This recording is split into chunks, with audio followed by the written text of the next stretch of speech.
States that are not being improving.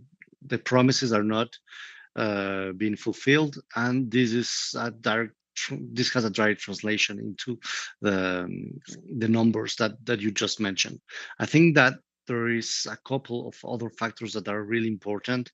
One of them is the way in which Trump presented himself as the president that was going to end military conflicts uh, in which the United States were involved. And it definitely has been totally the opposite that has been observed in this year. We have seen a development of the aggressions of the war, the military tensions all over the world, and it's quite the opposite that Trump was promising during the campaign. And I think that lastly, we do have two very important things that definitely has diminished the numbers that you were mentioning. The first one is linked to the Epstein files. Definitely, the Epstein files, despite all the efforts that the U.S. government has been making to avoid the implication of Donald Trump in these files, this has not been possible. I mean, he has been mentioned thousands of times in these files. That has made a big hit on the popularity of the president, and also all the incidents that have been related to the ICE, the immigration policy, and all we have been speaking about deaths, about children being kidnapped in schools, about families being separated while they were, for example, under the protection of some immigration processes that were totally legal. All of these processes affected, for example, a lot of the Black and Latino voters for Donald Trump. So there are many factors that have been affecting this, but I would say that the main summary that we can make is that a lot of the promises that Trump was doing during this campaign are not just not being fulfilled, but it's quite the opposite that is being happening during this year. Also, another particularity, as you were informing and speaking about the Epstein files, another particularity of the day is that in this State of the Union, there are going to be victims of the late financier Jeffrey Epstein, and also they are going to be present in a context in which Trump has been trying to diminish his presence along the files and also his refusal to speak openly on the matter. What's the symbolic message and also the symbolic meaning that with the presence of the victims there at this moment in this crucial address? I mean, definitely, there's a gap that has been created in the credibility of the president. We all know that Donald Trump comes from a millionaire background. He has always been part of the economic elite of the country and of the world. And something that these Epstein files did was they had this effect of showing how much this economic elite in the world and all this 1% of the most powerful men in the world have been developing all this series of outrageous sexual abuse, human rights violation, torture, and many other things in a context where none of them were being accountable for all these actions. And in fact, what we are seeing through Donald Trump is obviously a huge gap between the credibility of the president, but which is even deeper around the gap that is being more and more created between the people and this 1% of multimillionaires, billionaires that are allowed to do whatever they want. And I think that the symbolic presence of some of the victims in during this State of the Union speech is a very good symbol of this gap that is more increasing more and more every day. Also, another important information that was released today is that the administration imposed today new global 10% tariffs on nations, starting them lower than the president had vowed over the weekend. However, this is happening just days after the Supreme Court ruled that Trump was overstepping his authority, that the imposition of tariffs relies only on the US Congress. Also, in this scenario, with an economy as well in decay, and I wanted to ask you how these tariffs impact not just the targeted nations, but especially the US people from an economic perspective. Well, I think that is a perfect example of what we were mentioning, right? The way in which Trump is presenting these measures is a very demagogic way.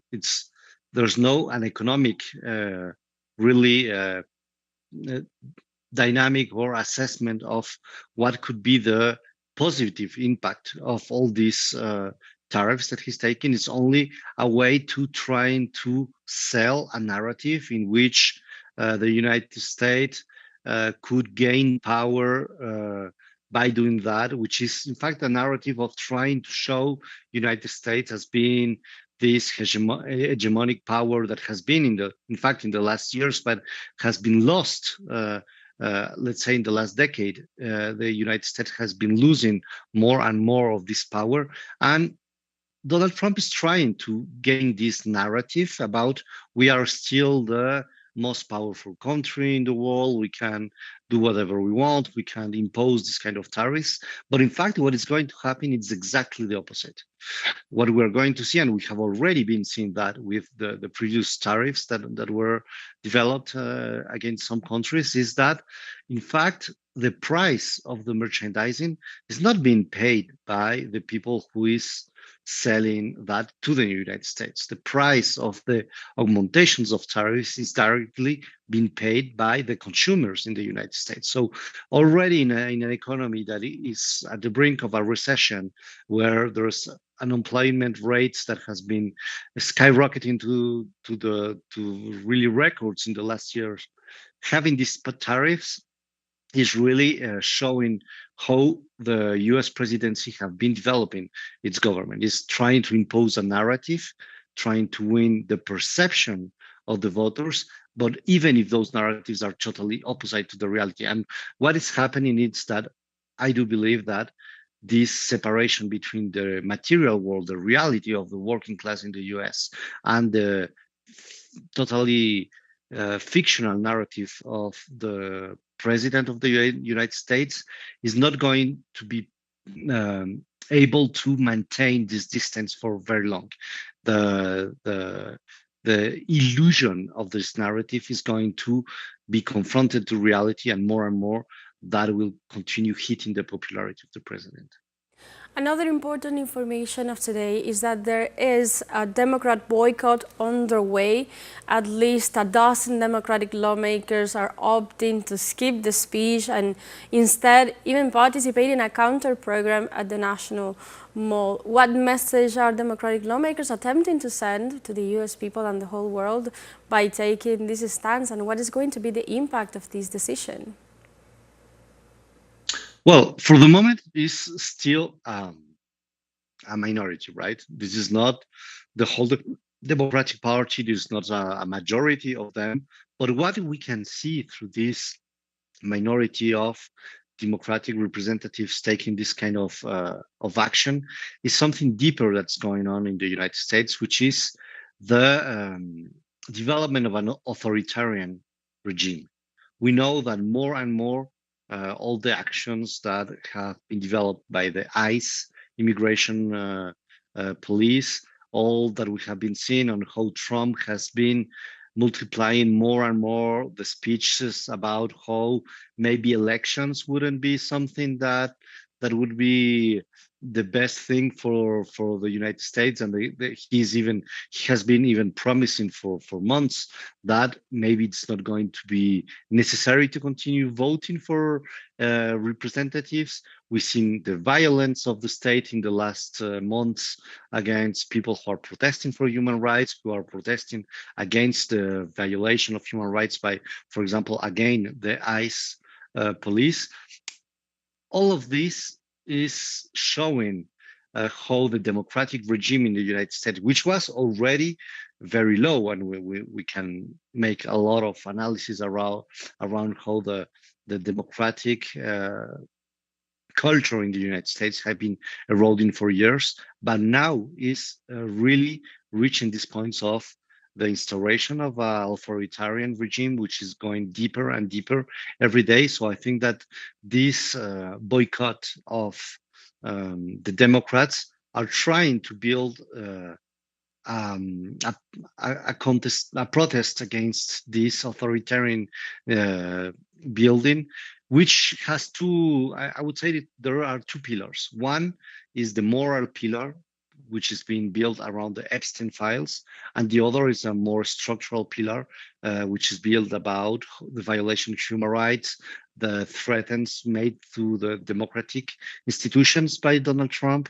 So what we can imagine is that for the moment this is a minority, but it is for sure going to grow with the more this authoritarian regime continue to be developed in the United States.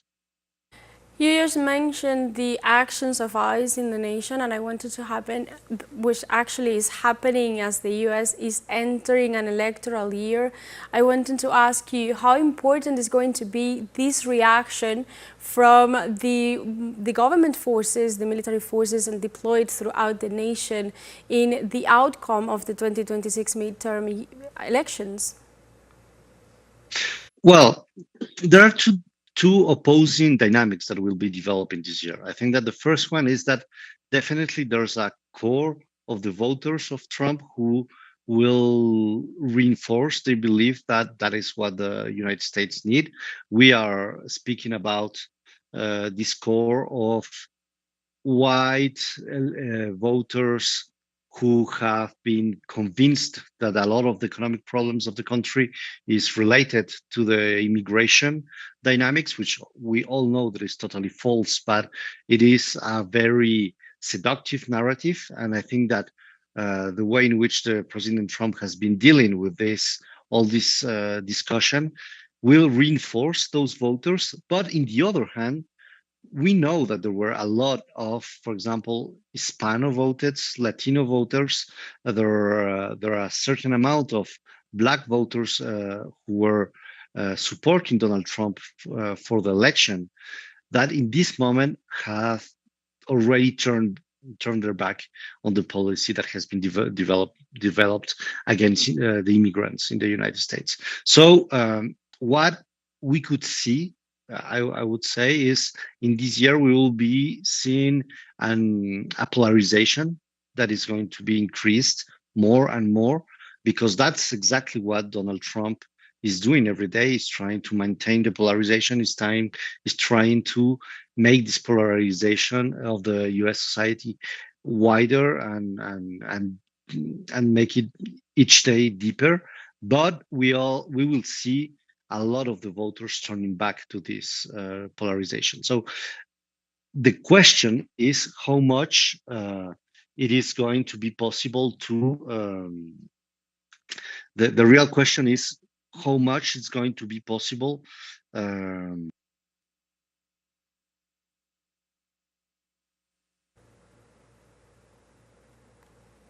Eduardo, can you hear me? Seems like we're having some sound difficulties at this moment.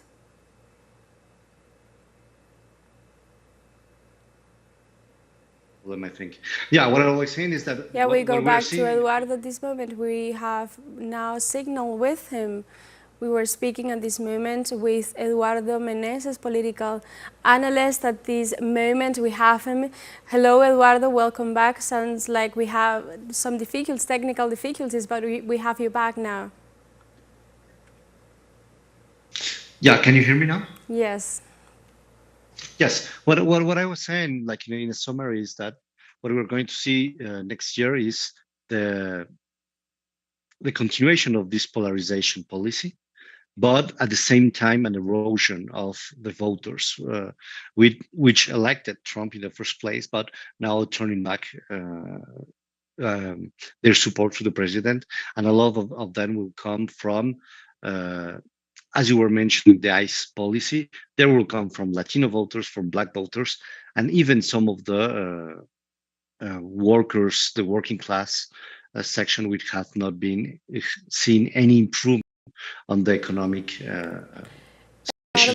We are going to interrupt you now because President Donald Trump is offered the address to the nation, to the State of the Union 2026. Please don't go away. We're going to go back to you once the address is over. Thank you very much for these in-depth actions. Now, going live to the U.S., President Donald Trump is set to offer the State of the Union address. Listen.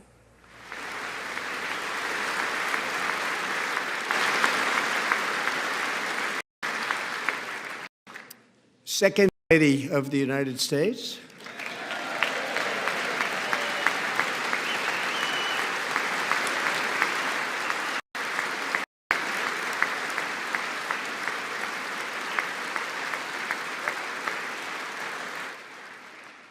Members of Congress and my fellow Americans, our nation is back, bigger, better, richer, and stronger than ever before.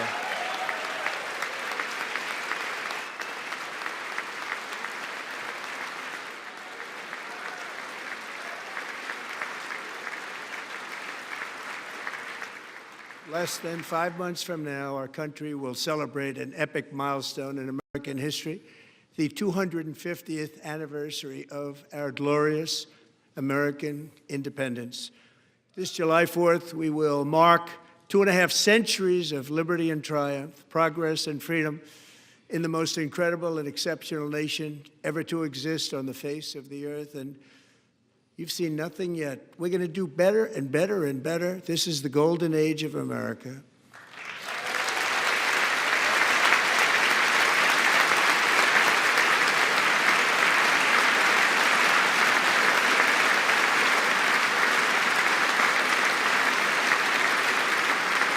When I last spoke in this chamber 12 months ago, I had just inherited a nation in crisis with a stagnant economy, inflation at record levels, a wide open border, horrendous recruitment for military and police, rampant crime at home, and wars and chaos all over the world.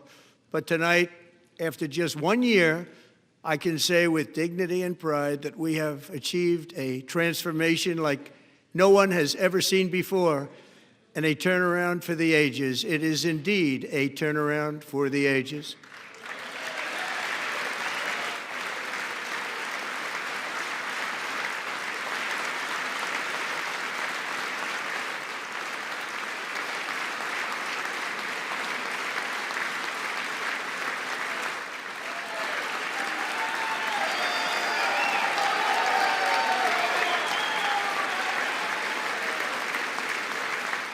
And we will never go back to where we were just a very short time ago. We're not going back.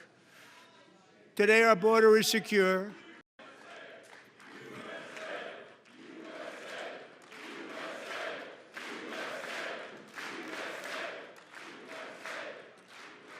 Thank you. Today, our border is secure. Our spirit is restored. Inflation is plummeting. Incomes are rising fast. The roaring economy is roaring like never before, and our enemies are scared. Our military and police are stacked, and America is respected again, perhaps like never before.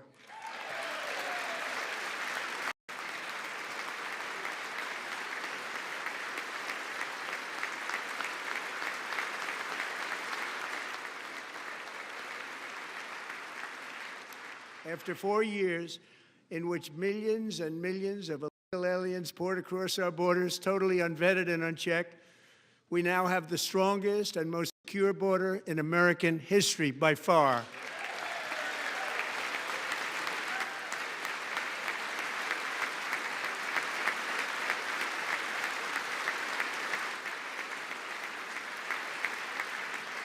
In the past 9 months, 0 illegal aliens have been admitted to the United States.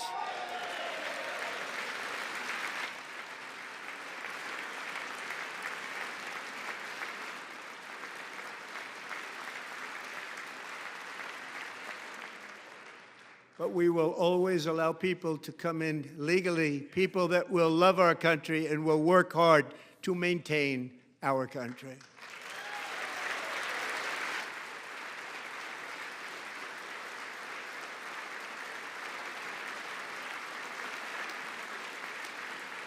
The flow of deadly fentanyl across our border is down by a record 56% in 1 year.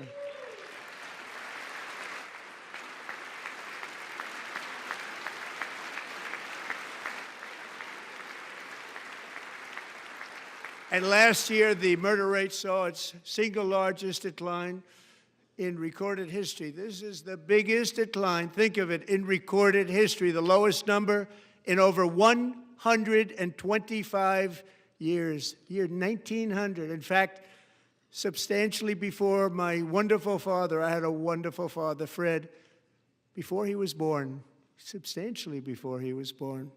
That's a long time ago. He wouldn't like me to say that, but that's a long time ago. The Biden administration and its allies in Congress gave us the worst inflation in the history of our country. But in 12 months, my administration has driven core inflation down to the lowest level in more than 5 years. And in the last 3 months of 2025, it was down to 1.7%.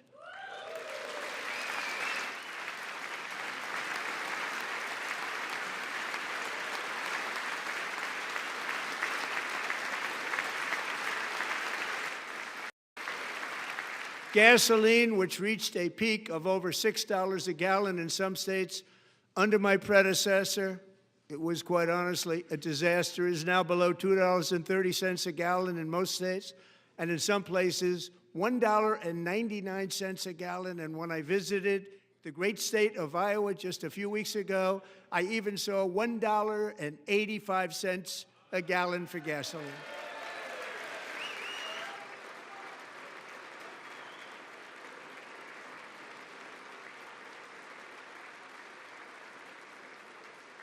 Mortgage rates are the lowest in 4 years and falling fast, and the annual cost of a typical new mortgage is down almost $5,000 just since I took office. 1 year.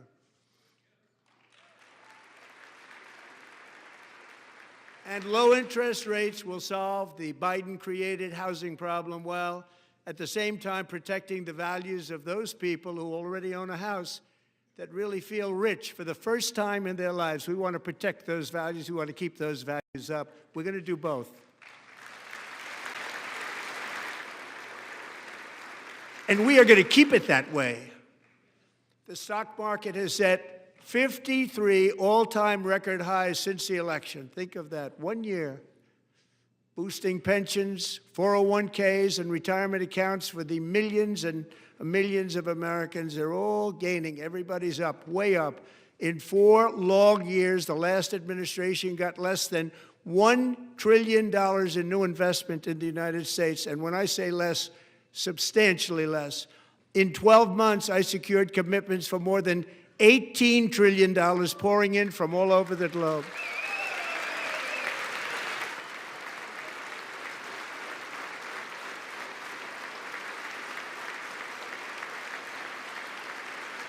Think of it, much less than $1 trillion for 4 years versus much more than $18 trillion for 1 year. What a difference a president makes. A short time ago, we were a dead country. Now we are the hottest country anywhere in the world, the hottest.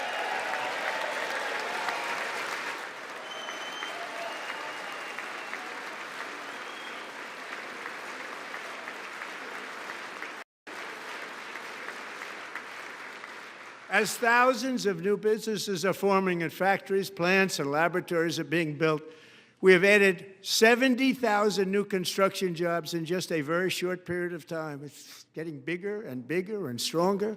Nobody can believe what they're watching. American oil production is up by more than 600,000 barrels a day, and we just received from our new friend and partner, Venezuela, more than 80 million barrels of oil.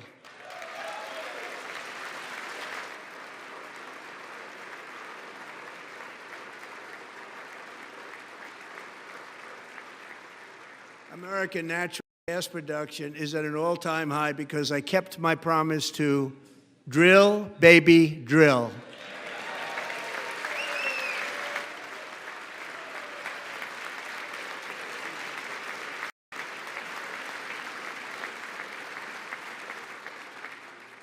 More Americans are working today than at any time in the history of our country. Think about that. Any time in the history of our country, more working today.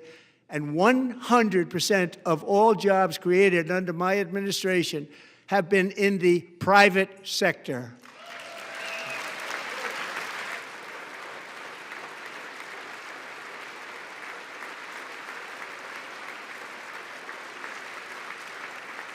We ended DEI in America.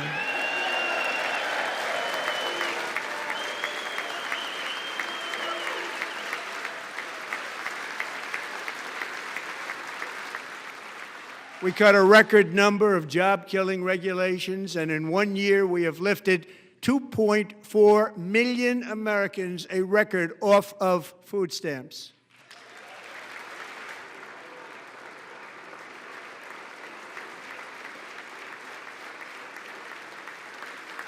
And for all of these reasons, I say tonight, members of Congress, the state of our union is strong.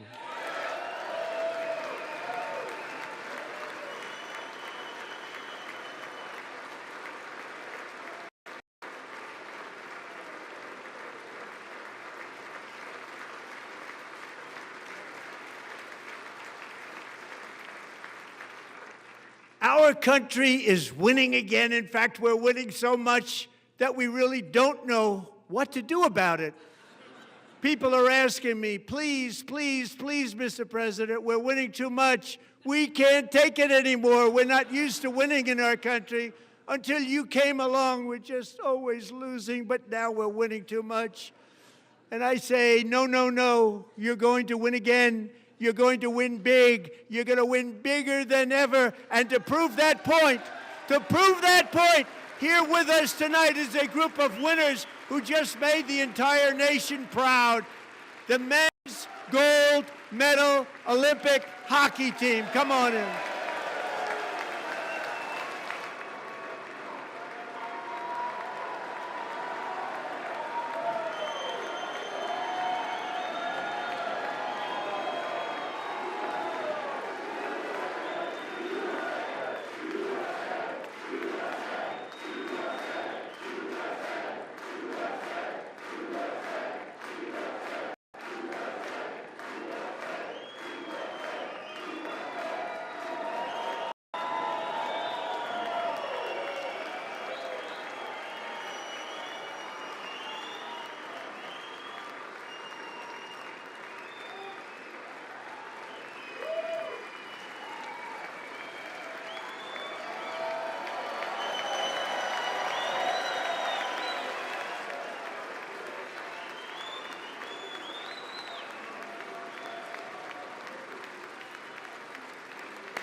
Go ahead. They do.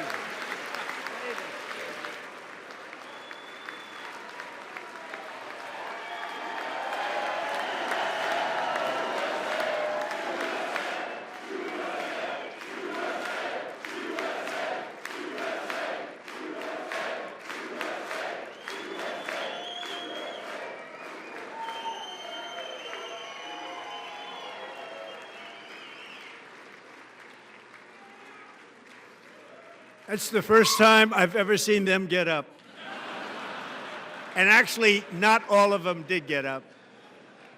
But they beat a fantastic Canadian team in overtime, as everybody saw, as did the American women who will soon be coming to the White House.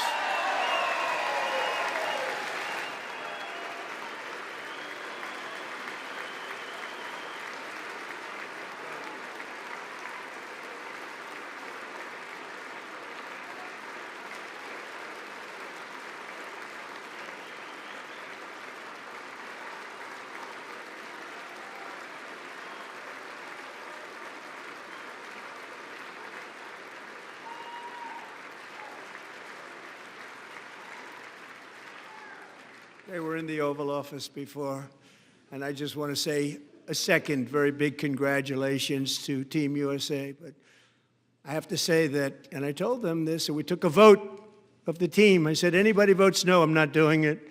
So they stood there, and they weren't about to say no, because I've never seen a goaltender play as well as goalie Connor Hellebuck.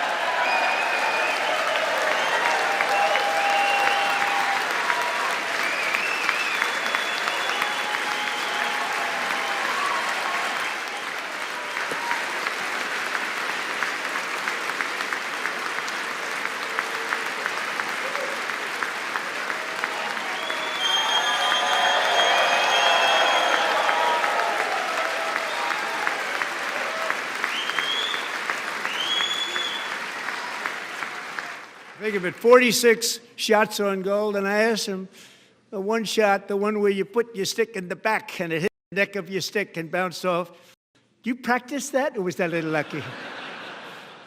He refused to answer that question.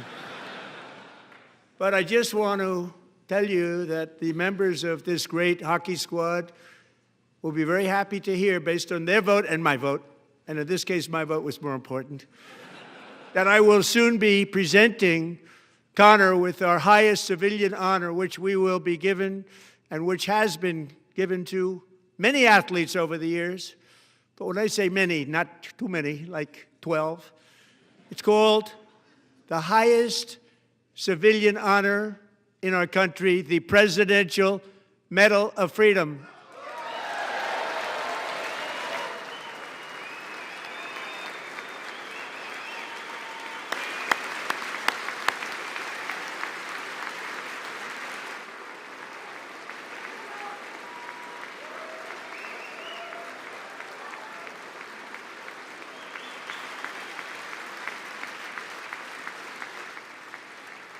Great athletes have gotten that, very great, the best, and I thought he deserved it. And I did take a vote, every single one of them. I said, I'm not giving it if anybody goes no, and every single one of them rapidly put up their hand. So I want to thank you. What a special job you did. What special champions you are. Thank you very much.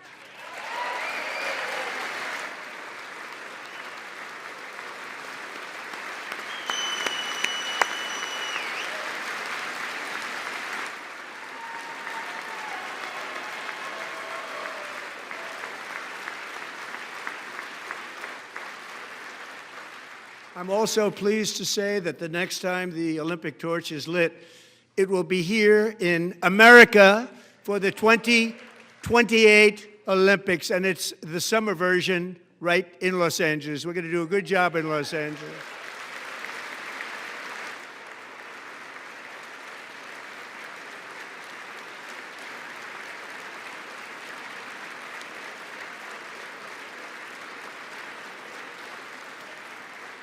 And Los Angeles is going to be safe, just like Washington, D.C. is now one of the safest cities in the country.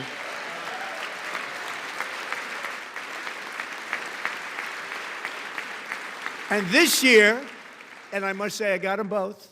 I got them in my first term, and I was disappointed because I didn't think I'd be the president when this happened. But strange things took place.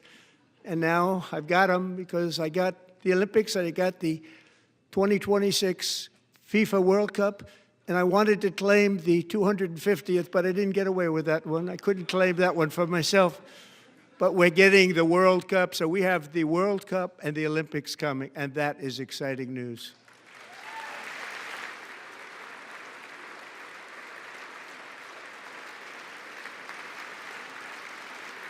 So this will be a year to celebrate our country and the heroes who have kept it free. Men like Buddy Taggart. At age 17, Buddy volunteered to defend America in World War II, serving in the Pacific under the great General Douglas MacArthur. He fought bravely in the famous Battle of Manila, worked so hard. He was badly wounded and almost killed by enemy machine guns in Luzon. And 81 years ago this month, he liberated the largest internment camp in the Philippines, one of the largest anywhere in the world. Buddy earned many honors, including a Purple Heart and a Bronze Star, came home, started a family, and tonight he is in the gallery looking forward to July 4th, 2026, his 100th birthday.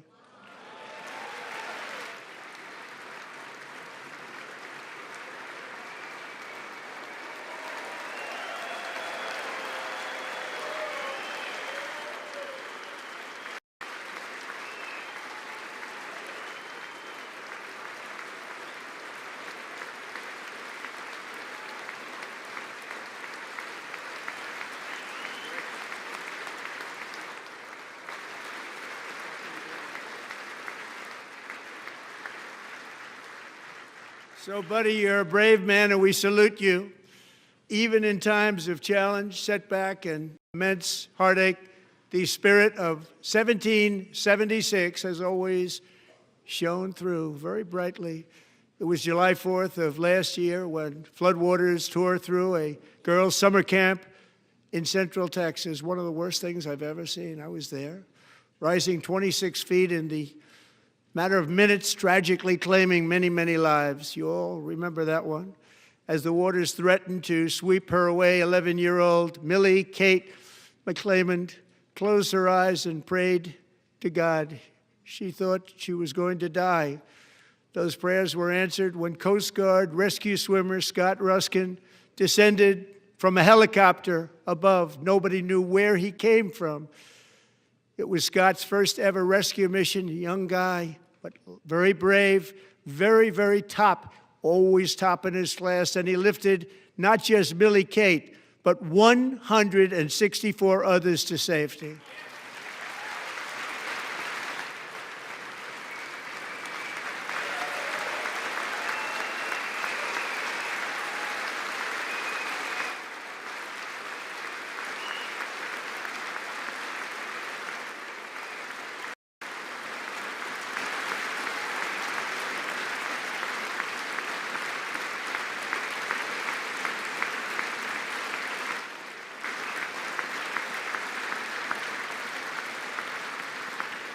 People watched Scott from a distance, and they couldn't believe what they were seeing. The winds were blowing, the rain was pouring, everything was going, and that rapid water, nobody's ever seen anything like it. They said, wow, that's something. Tonight, Scott and Millie Kate are here together, reunited for the very first time. Thank you, Scott, Millie Kate.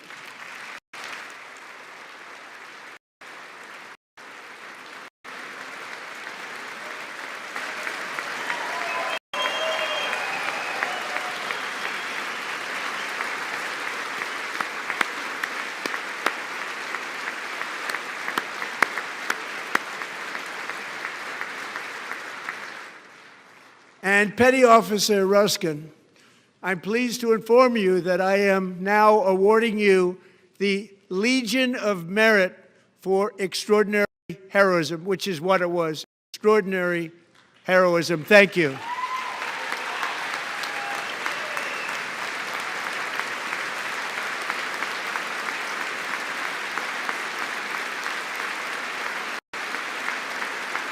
And I'd like to have the military aide to please come down and take care of the service. Military aide, thank you very much. Take care of that very important service. Thank you very much. From 1776 to today, every generation of Americans has stepped forward to defend life, liberty, and the pursuit of happiness. And they're really doing it for the next generation. But now it's our turn. Together we're building a nation where every child has the chance to reach higher and further, where government answers to the people, not the powerful, and where the interests of hardworking American citizens are always our first and ultimate concern. That is the debt we owe to the heroes who came before us, and that is the promise we must keep to America for our 250th year. Last year, I urged this Congress to begin the mission by passing the largest tax cuts in American history, and our Republican majorities delivered so beautifully. Thank you, Republicans.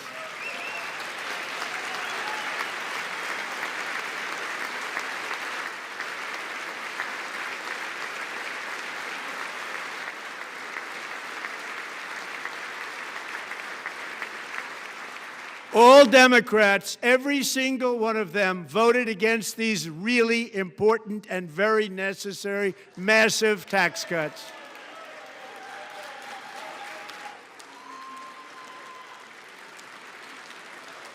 They wanted large-scale tax increases to hurt the people instead. But we held strong, and with the great, big, beautiful bill, we gave you no tax on tips, no tax on overtime, and no tax on Social Security for our great seniors.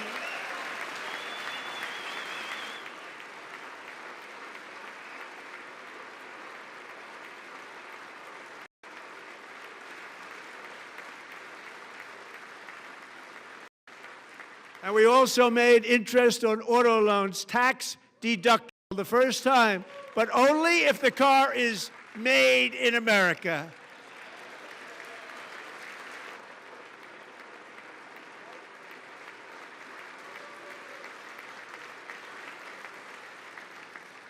Recently in Pennsylvania, I met Megan Hemhauser, devoted mom who's homeschools her children, beautiful, 2 children, during the day while waiting tables at night as her husband works overtime operating very heavy equipment. Megan is here this evening, and she's happy to tell you that she is so much richer because with no tax on tips, no tax on overtime, and her expanded child tax credit done again by Republicans, Megan and her husband will take home more than $5,000 extra just for the year, cutting her tax bill in more than half.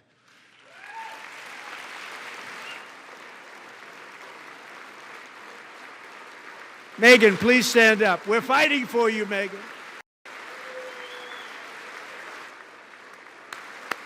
Thank you, Megan. Thank you, Megan. We're fighting for you, Megan. Under our bill, parents like Megan can also activate their children's brand new Trump accounts. And I didn't name it. I did not name it. I did not name that.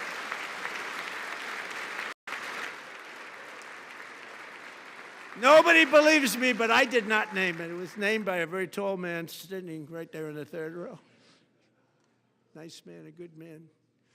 Tax-free investment account for every American child. This is something that's so special and has taken off and gone through the roof. Millions will be pre-funded courtesy of the U.S. Treasury and private individuals like Michael and Susan Dell, who have donated $6.25 billion to fund the Trump accounts for 25 million American children. They're great people.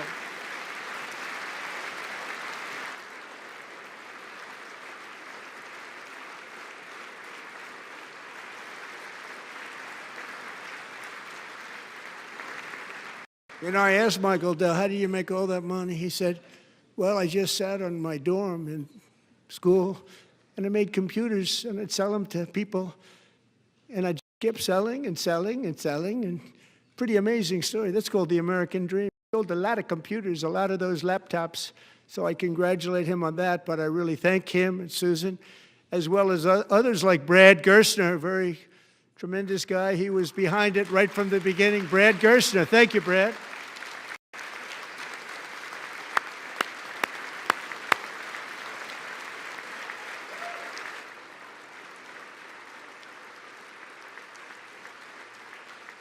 So with modest additional contributions, these young people's accounts could grow to over $100,000 or more by the time they turn 18. Think of it, how much money is that for somebody that started with nothing? Over 100,000, could be much more than that. To make this investment in our children's future, go to trumpaccounts.gov, trumpaccounts.gov. And a lot of people are doing it. It's setting every record in the book. It's popular. They knew what it was going to take. I'm so proud of them. I'm so proud of the people that got it started. And now it's just taken off. One of the primary reasons for our country's stunning economic turnaround, the biggest in history, where the Dow Jones broke 50,000 4 years ahead of schedule, and the S&P hit 7,000, where it wasn't supposed to do it for many years, were tariffs. I used these tariffs, took in hundreds of billions of dollars to make great deals for our country, both economically and on a national security basis. Everything was working well. Countries that were ripping us off for decades are now paying us hundreds of billions of dollars. They were ripping us so badly, you all know that. Everybody knows it. Even the Democrats know it. They just don't want to say it. And yet these countries are now happy, and so are we. We made deals. The deals are all done. And they're happy. They're not making money like they used to, but we're making a lot of money. There was no inflation, tremendous growth, and the big story was how Donald Trump called the economy correctly, and 22 Nobel Prize winners in economics didn't. They got it totally wrong. They got it really wrong. And then just 4 days ago, an unfortunate ruling from the United States Supreme Court. It just came down. It came down. Very unfortunate ruling. But the good news is that almost all countries and corporations want to keep the deal that they already made, right, Scott? Knowing that the legal power that I, as president, have to make a new deal could be far worse for them, and therefore they will continue to work along the same successful path that we had negotiated before the Supreme Court's unfortunate involvement. So despite the disappointing ruling, these powerful country-saving, it's saving our country, the kind of money we're taking in, peace-protecting. Many of the wars I settled was because of the threat of tariffs. I wouldn't have been able to settle them without. Will remain in place under fully approved and tested alternative legal statutes. And they have been tested for a long time. They're a little more complex, but they're actually probably better, leading to a solution that will be even stronger than before. Congressional action will not be necessary. It's already time-tested and approved. And as time goes by, I believe the tariffs paid for by foreign countries will, like in the past, substantially replace the modern-day system of income tax, taking a great financial burden off the people that I love.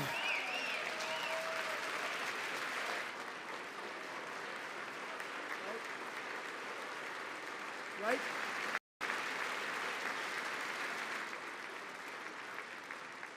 Moving forward, factories, jobs, investment, and trillions of dollars will continue pouring into the United States of America because we finally have a president who puts America first. I put America first. I love America.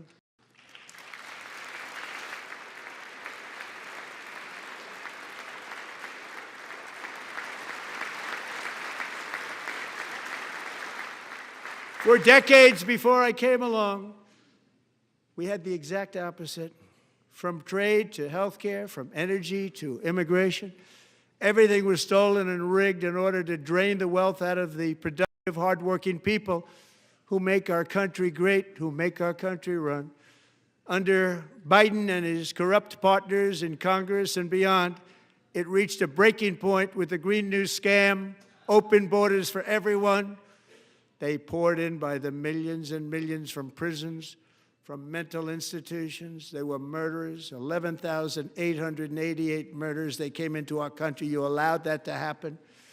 And record-setting inflation that cost the typical family $34,000 in just a span of time. Now the same people in this chamber who voted for those disasters suddenly used the word affordability, a word. They just used it. Somebody gave it to them, knowing full well that they caused and created the increased prices that all of our citizens had to endure. You caused that problem.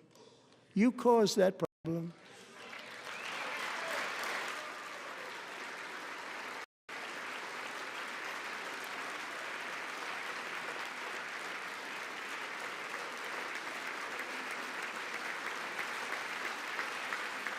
They knew their statements were a lie. They knew it.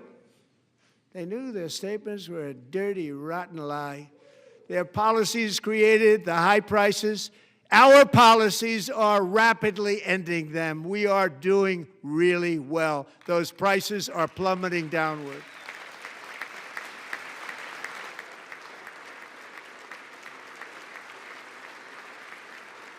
The price of eggs is down 60%, Madam Secretary. Thank you. The cost of chicken, butter, fruit, hotels, automobiles, rent is lower today than when I took office by a lot. And even beef, which was very high, is starting to come down significantly. Just hold on a little while. We're getting it down. And soon you will see numbers that few people would think were possible to achieve just a short time ago. Nobody can believe when they see the kind of numbers, and especially energy, when they see energy going down to numbers like that, they cannot believe it. It's like another big tax cut. I'm also confronting one of the biggest ripoffs of our times, the crushing cost of health care caused by you. Since the passage of the Unaffordable Care Act, sometimes referred to as Obamacare, big insurance companies have gotten rich. It was meant for the insurance companies, not for the people. With our government giving them hundreds and hundreds of billions of dollars a year as their stock prices soared 1,000, 1,200, 1,400, and even 1,700%, like nothing else. That's why I introduced the great health care plan. I want to stop all payments to big insurance companies and instead give that money directly to the people so they can buy their own health care, which will be better health care at a much lower cost.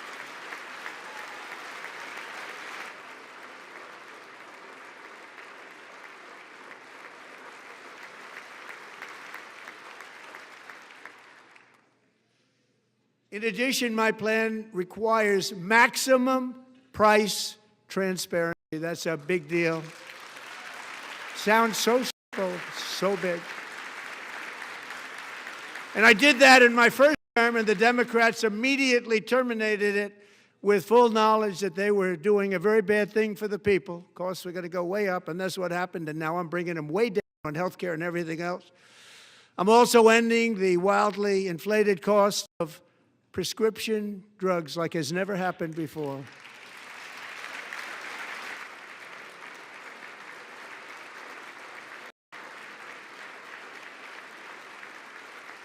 Other presidents tried to do it, but they never could. They tried. Most didn't try, actually. But they tried. They said they tried. They couldn't do it. They didn't even come close. They were all talk and no action, but I got it done. Under my just enacted most favored nation agreements, Americans who have for decades paid by far the highest prices of any nation anywhere in the world for prescription drugs will now pay the lowest price anywhere in the world for drugs. Anywhere, the lowest price.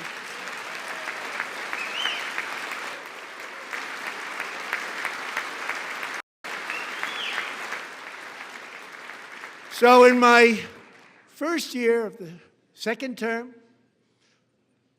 should be my third term, but strange things happen. I took prescription drugs, a very big part of health care, from the highest price in the entire world to the lowest. That's a big achievement.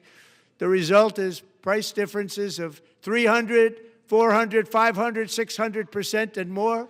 All available right now at a new website called TrumpRx.gov. And I didn't name that one either, by the way.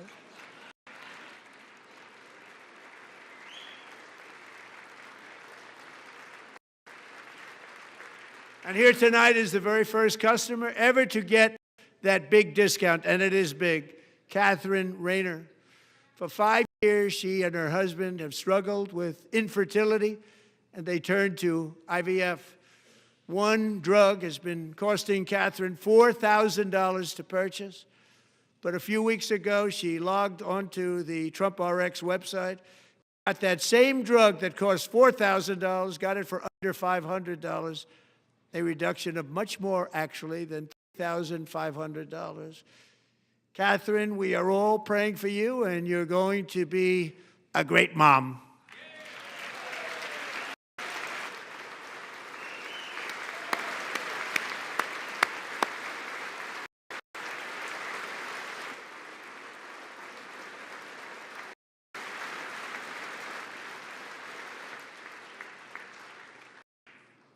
So now I'm calling on Congress to codify my most favored nation program into law. Now, the one thing, I'm not sure it matters because it's going to be very hard for somebody that comes along after me to say, let's raise drug prices by 700 or 800%.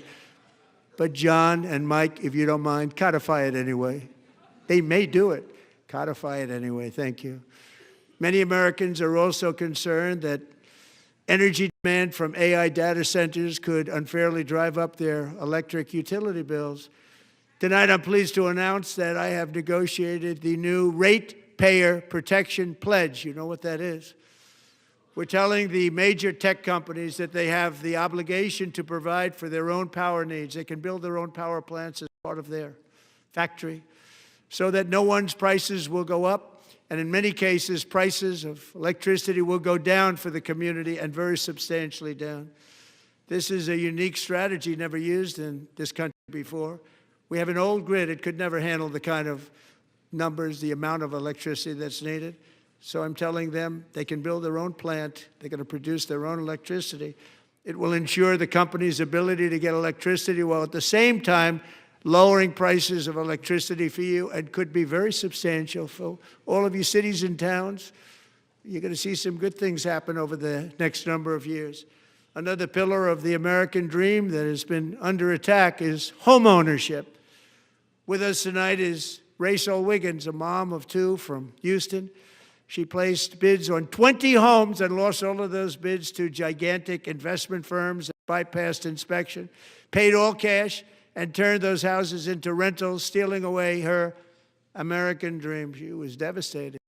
Stories like this are why last month I signed executive order to ban large Wall Street investment firms from buying up in the thousands single-family homes.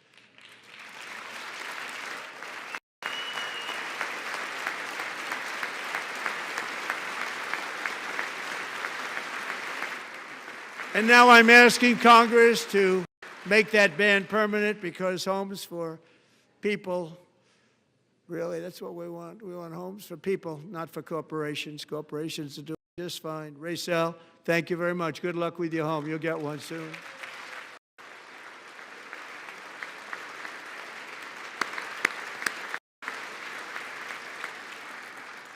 We're also working to make it easier for Americans to save for retirement.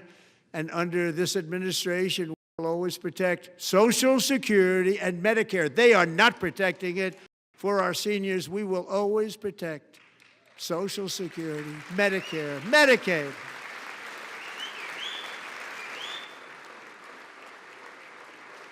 Since I took office, the typical 401k balance is up by at least $30,000. It's a lot of money. We have millions and millions of people, because the stock market has done so well, setting all those records. Your 401ks are way up. Yet half of all of working Americans still do not have access to a retirement plan with matching contributions from an employer. To remedy this gross disparity, I'm announcing that next year my administration will give these often forgotten American workers, great people, the people that built our country, access to the same type of retirement plan offered to every federal worker. We will match your contribution with up to $1,000 each year. As we ensure that all Americans can profit from a rising stock market, let's also ensure that members of Congress cannot corruptly profit from using insider information.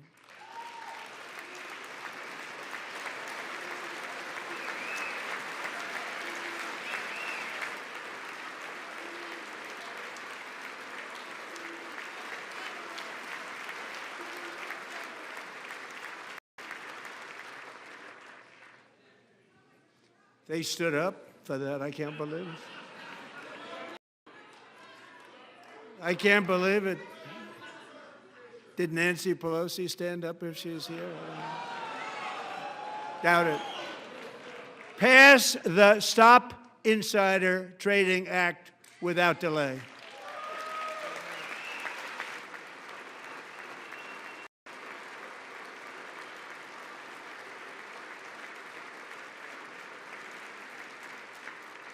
I wasn't sure if anybody Even on this side was going to applaud for that. I'm very impressed. Thank you. I'm very impressed. But when it comes to the corruption that is plundering, it's plundering America. There's been no more stunning example than Minnesota, where members of the Somali community have pillaged an estimated $19 billion from the American taxpayer. Oh, we have all the information. And in actuality, the number is much higher than that. And California, Massachusetts, Maine, and many other states are even worse. This is the kind of corruption that shreds the fabric of a nation, and we are working on it like you wouldn't believe. So tonight, although started 4 months ago, I am officially announcing the war on fraud to be led by our great Vice President J.D. Vance.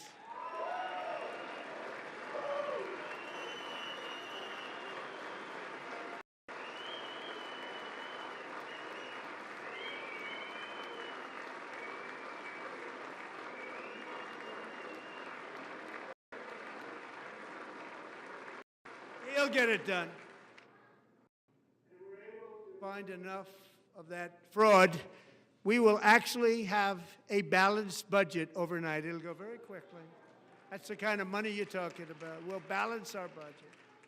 The Somali pirates who ransacked Minnesota remind us that there are large parts of the world where corruption and lawlessness are the norm, not the exception. Importing these cultures through unrestricted immigration and open borders brings those problems right here to the USA. And it is the American people who pay the price in higher medical bills, car insurance rates, rent, taxes, and perhaps most importantly, crime. We will take care of this problem. We're going to take care of this problem. We are not playing games. Delilah.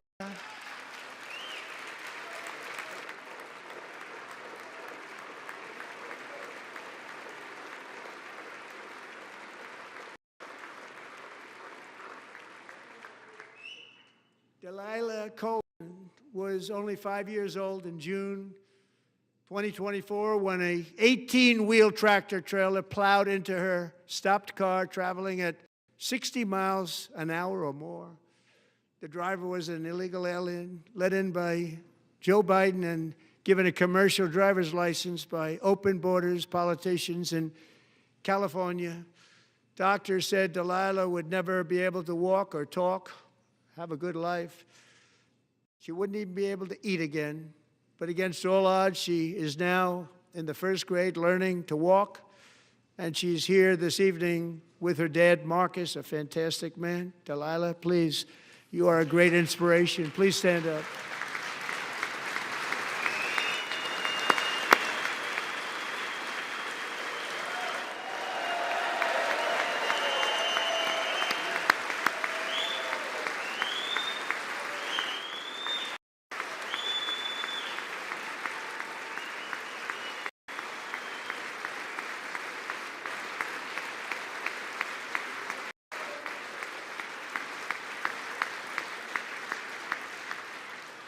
Thank you, Delilah.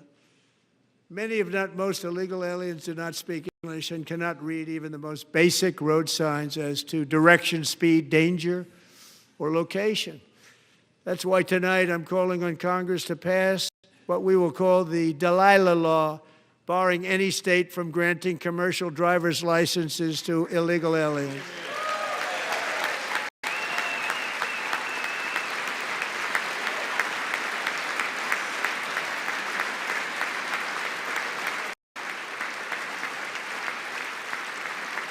And yesterday, as you probably saw at the White House, I hosted a ceremony with Americans who lost their treasured loved ones to the scourge of illegal immigration. People came into our country, how we allowed this to happen with our open borders. These are the angel moms and families that for decades our government betrayed and our media totally ignored. It was terrible. Hard to believe, actually. In 2023, a 16-year-old high school cheerleader named Elizabeth Medina was supposed to perform in her town's Christmas parade, but she never arrived. Her mother, Jacqueline, went home to look for her, and she found her lying dead in a bathtub, bleeding profusely. after being stabbed 25 times. Lizbeth's killer was a previously arrested illegal alien who had broken in and brutally extinguished the brightest light in her family's life, violently and viciously. Her heartbroken mother is in the gallery to remind everyone in this chamber exactly why we are deporting illegal alien criminals to our country at record numbers, and we're getting them the hell out of here fast. We don't want them.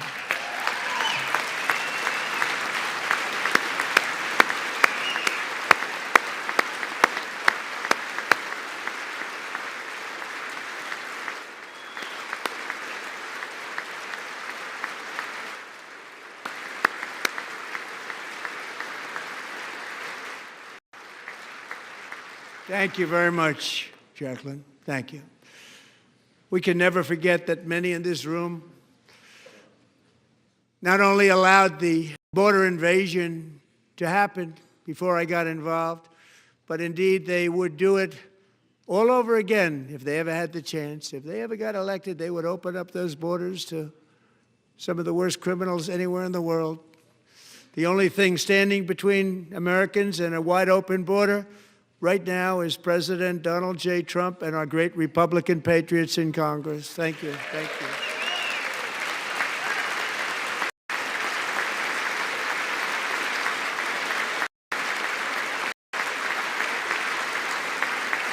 As we speak, Democrats in this chamber have cut off all funding for the Department of Homeland Security. It's all cut off.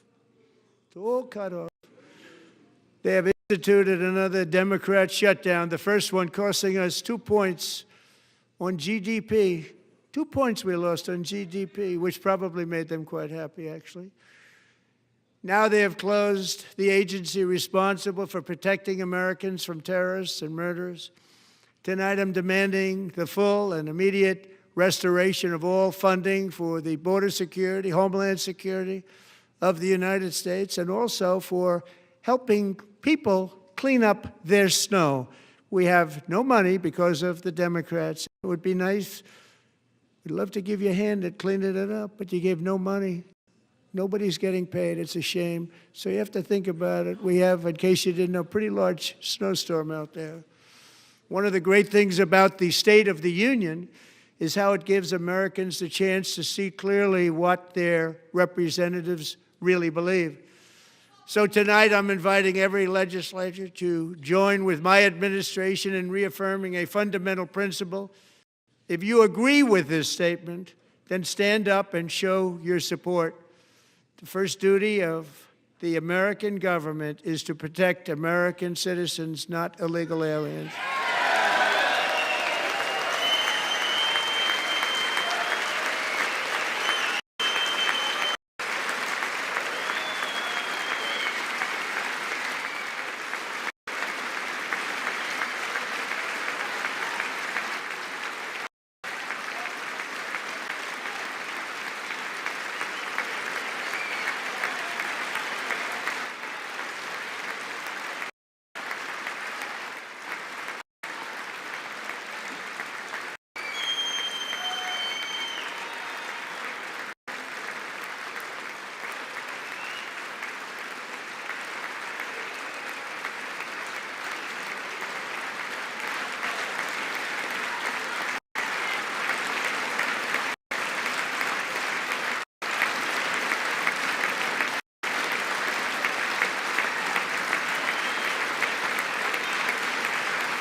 Isn't that a shame? You should be ashamed of yourself not standing up.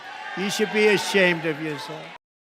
That is why I'm also asking you to end deadly sanctuary cities that protect the criminals and enact serious penalties for public officials who block the removal of criminal aliens. In many cases, drug lords, murderers all over our country, they're blocking the removal of these people out of our country, and you should be ashamed of yourself.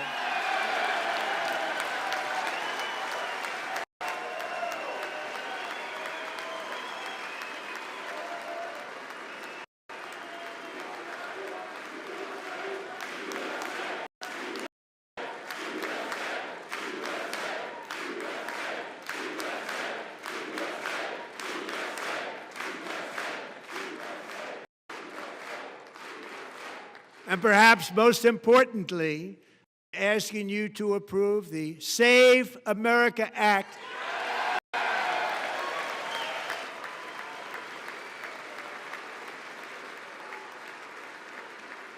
To stop illegal aliens and others who are unpermitted persons from voting in our sacred American elections. That cheating is rampant in our elections. It's rampant. It's very simple. All voters must show voter ID.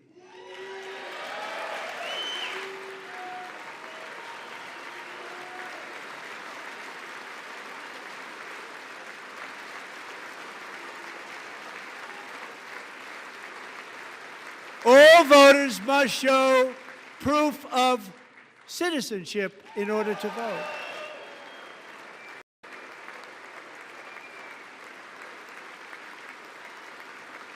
And no more crooked mail-in ballots except for illness, disability, military, or travel. None. And this should be an easy one. And by the way, it's polling at 89%, including Democrats, 89%.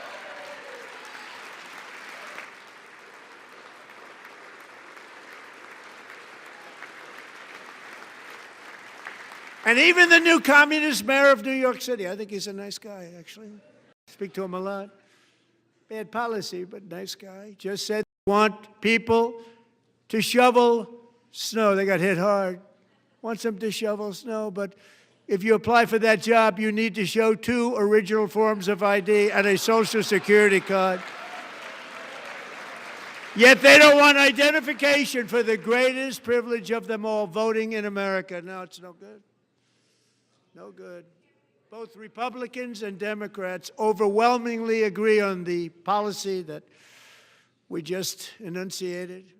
And Congress should unite and enact this common sense, country-saving legislation right now, and it should be before anything else happens.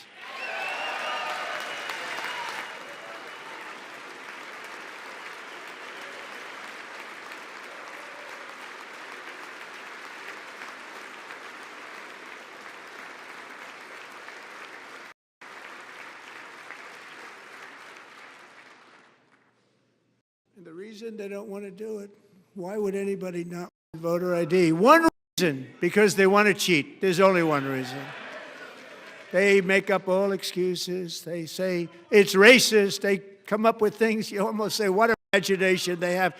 They want to cheat. They have cheated. And their policy is so bad that the only way they can get elected is to cheat. And we're going to stop it. We have to stop it, John.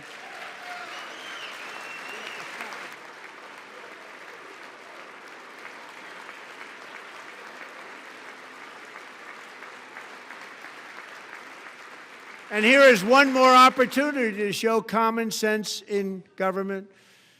In the gallery tonight are Sage Blair and her mother, Michelle.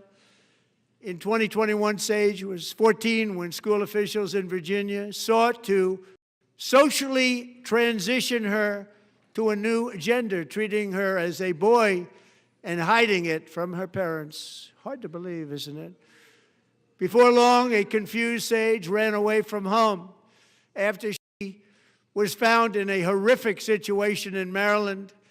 A left-wing judge refused to return Sage to her parents because they did not immediately state that their daughter was their son. Sage was thrown into an all-boys state home and suffered terribly for a long time. But today, all of that is behind them because Sage is a proud and wonderful young woman with a full-ride scholarship to Liberty University. Sage and Michelle, please stand up.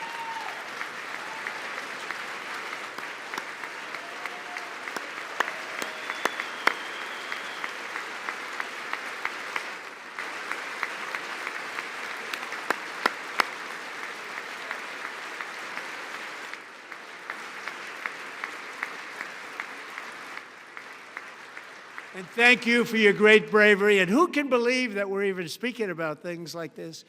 15 years ago, if somebody was up here and said that, they'd say, what's wrong with him? But now we have to say it because it's going on all over numerous states without even telling the parents.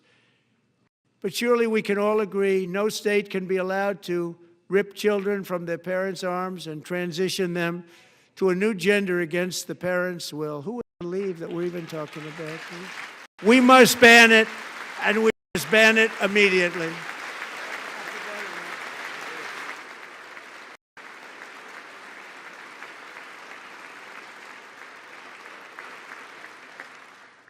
Look, nobody stands up. These people are crazy. I'm telling you, they're crazy.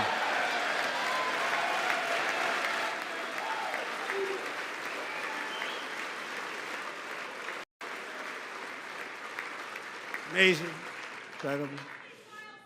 Boy, oh boy. We're lucky we have a country. With people like this, Democrats are destroying our country, but we've stopped it just in the nick of time, didn't we? Huh?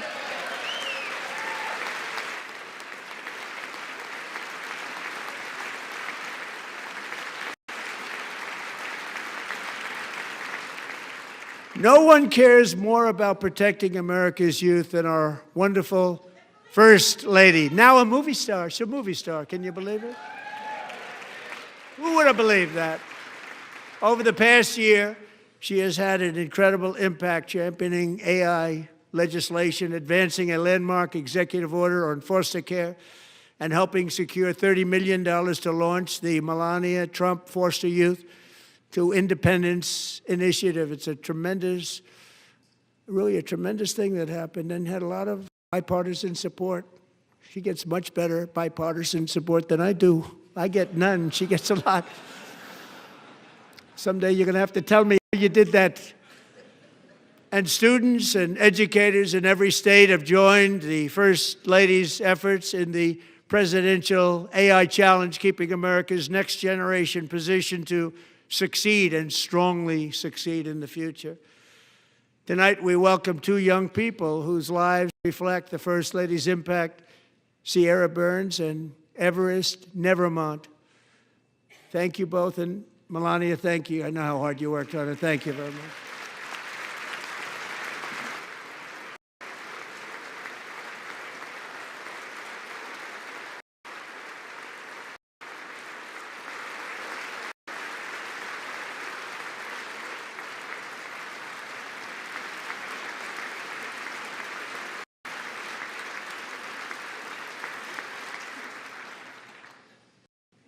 I'm very proud to say that during my time in office, both the first 4 years and in particular this last year, there has been a tremendous renewal in religion, faith, Christianity, and belief in God. Tremendous renewal.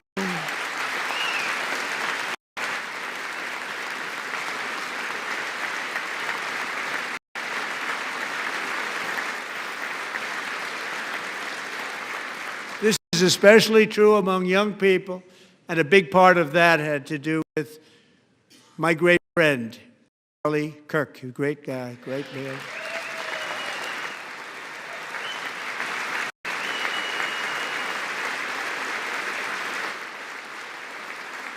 So last year, Charlie was violently murdered by an assassin and martyred, really martyred for his beliefs. His wonderful wife, Erica, is with us tonight. Erica, please stand.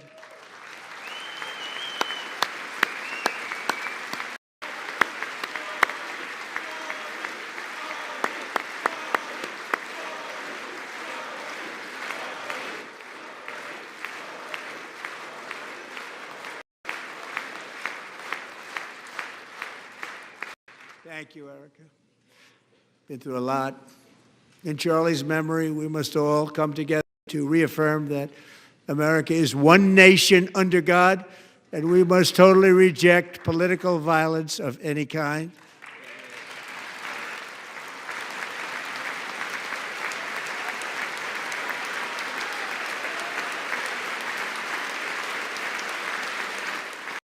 We love religion, and we love bringing it back, and it's coming back at levels that nobody actually thought possible. It's really a beautiful thing to see. Above all, unleashing America's promise requires keeping our communities safe. We have made incredible strides, yet dangerous repeat offenders continue to be released by pro-crime Democrat politicians again and again.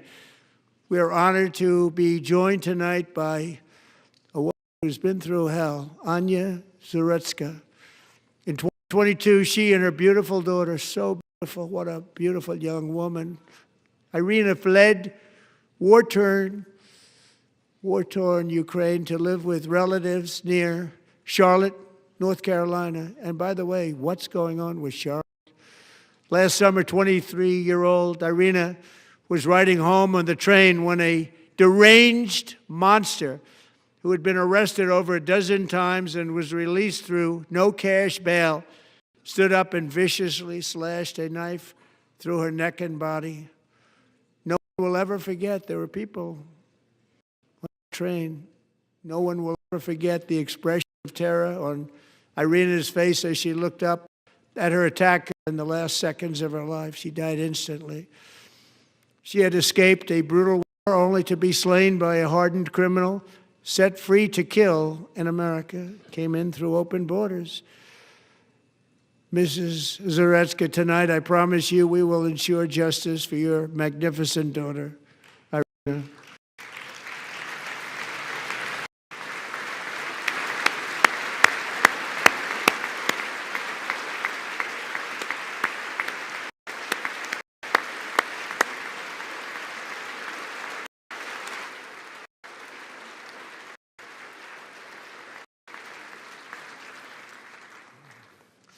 How do you not stand? How do you not stand? I'm asking this Congress to pass tough legislation to ensure that violent and dangerous repeat offenders are put behind bars, and importantly, that they stay there.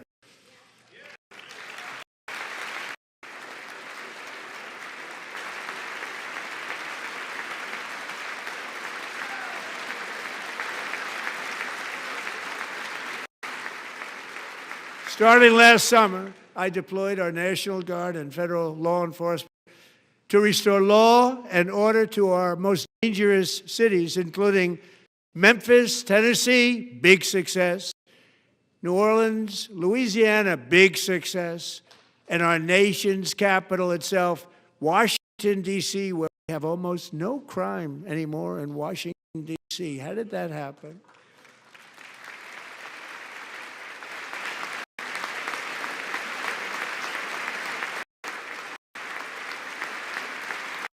In fact, crime in Washington is now at the lowest level ever recorded, and murders in D.C. this January were down close to 100% from a year ago.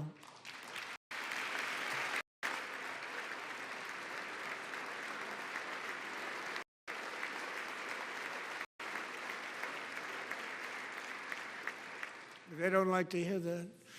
One of the brave service members who helped achieve this stunning turnaround was 20-year-old West Virginia Army National Guard Specialist Sarah Beckstrom. After a 4-month deployment, she voluntarily extended her service. Her rank was going to be lifted. She was doing so well. I was so proud of her. But the very next day, she was on patrol near the White House when she was ambushed and shot in the head by a terrorist monster from Afghanistan. Shouldn't have been in our country. And all because she wore the uniform of our nation. She was shot. He traveled here because he didn't like people wearing our uniform. He was sick and deranged. Shouldn't have been in our country. Sarah Beckstrom died in order to defend our capital, and we are honored to be joined by her wonderful parents, and evilly. My daughter was a true American patriot, and she will be greatly missed. She was a great person. I saw reports on her. They've never seen anything like it.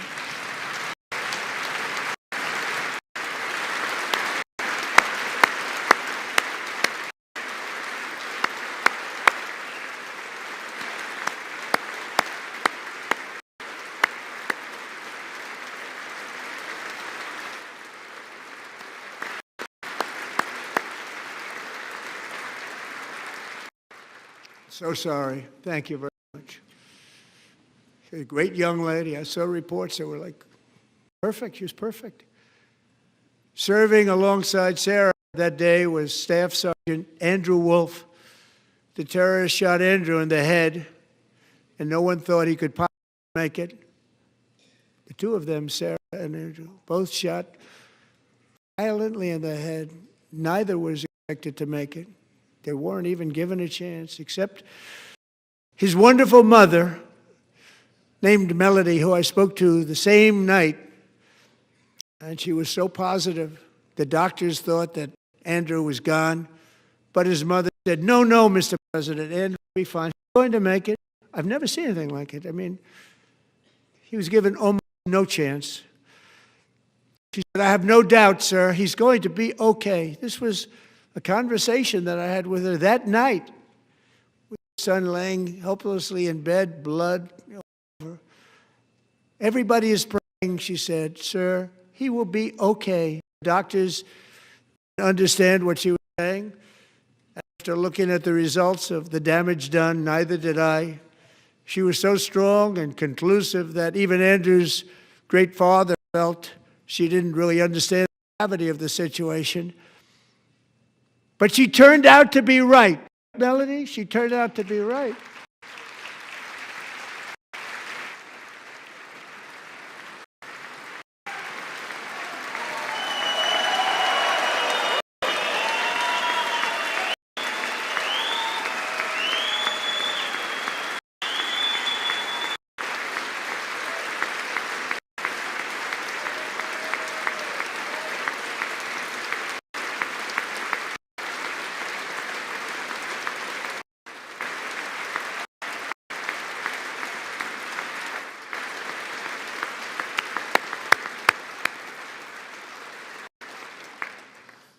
Amazing, actually.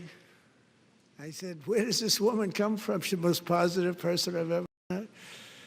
With God's help, Andrew has battled back from the edge of death, and we're talking about the edge of death, on his way to a miraculous recovery. He's got a little work to do, but he's doing great. Nice to see you. He's a good-looking guy. Nice to see you. Thanks, Andrew. Thank you very much.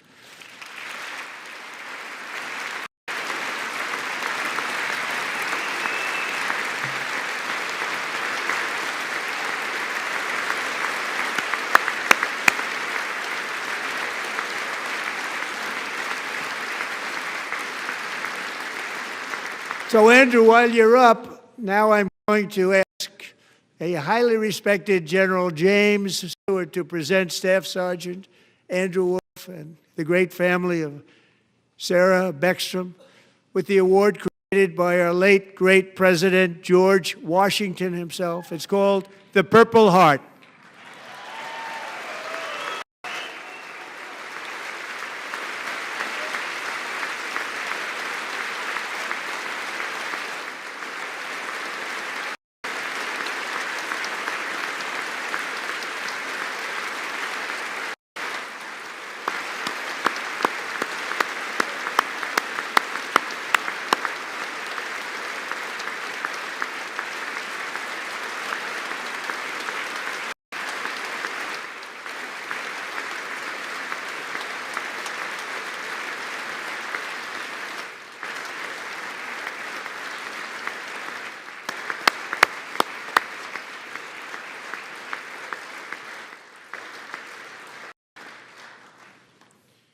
We love you all. Love you. We're proudly restoring safety for Americans at home, and we are also restoring security for Americans abroad. Our country has never been stronger. My first 10 months, I ended 8 wars, including Cambodia. Isn't it funny? Sick people. Cambodia and Thailand, Pakistan and India. Would have been a nuclear war. 35 million people said the Prime Minister of Pakistan would have died if it were not for my involvement. Kosovo and Serbia, Israel and Iran, Egypt and Ethiopia, Armenia and Azerbaijan, the Congo and Rwanda, and of course the war in Gaza, which proceeds at a very low level. It's just about there. And I want to thank Steve Witkoff and Jared Kushner for your help. Thank you, Steve. Thank you, Jared.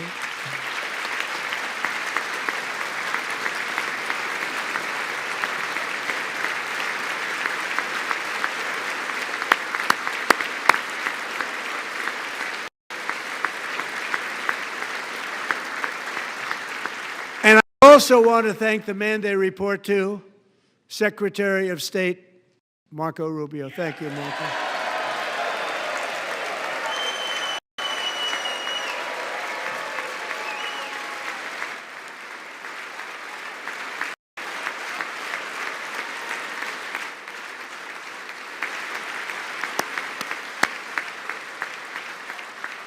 People like you.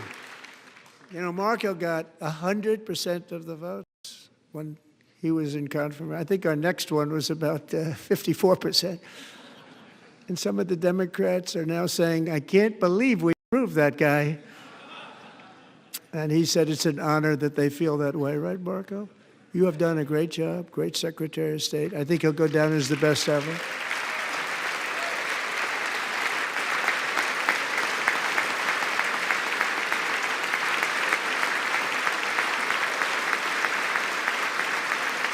Under the ceasefire I negotiated, every single hostage, both living and dead, has been returned home. Can you believe that?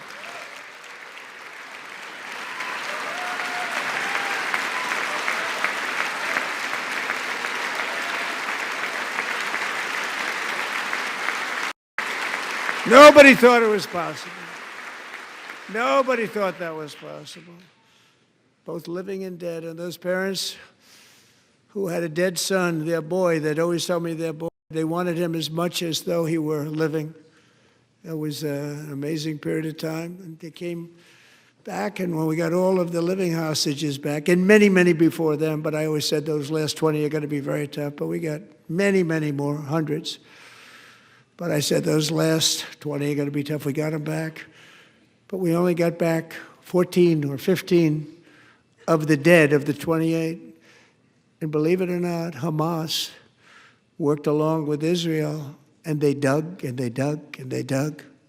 It's a tough thing to do, going through bodies all over, passing up 100 bodies sometimes for each one that they found. Tough job. And they finally got it back to 27. And then Steve and Jared, they got it back to 28. They found all 28. Nobody thought that was possible, but we did it. And I remember the family of the 28th. They were so grieved, but they were so happy as it's possible to be. They had their boy back. The mother said, "Sir, we have our boy back." What a period of time that was, but we got them all back. So thank you both very much. Great job.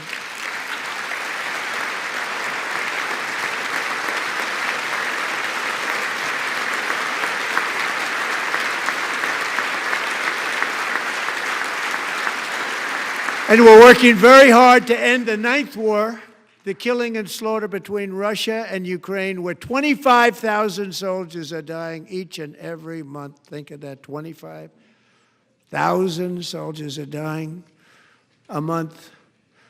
A war which would have never happened if I were president, would have never happened. As president, I will make peace wherever I can, but I will never hesitate to confront threats to America wherever we must. That's why in a breakthrough operation last June, the United States military obliterated Iran's nuclear weapons program with an attack on Iranian soil known as Operation Midnight Hammer.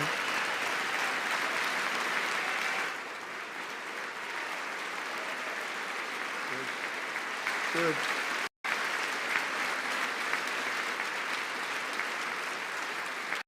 For decades, it had been the policy of the United States never to allow Iran to obtain a nuclear weapon. Many decades. Since they seized control of that proud nation 47 years ago, the regime and its murderous proxies have spread nothing but terrorism and death and hate. They've killed and maimed thousands of American service members and hundreds of thousands and even millions of people with what's called roadside bombs. They were the kings of the roadside bomb. And we took out Soleimani. I did that during my first term. Had a huge impact. He was the father of the roadside bomb.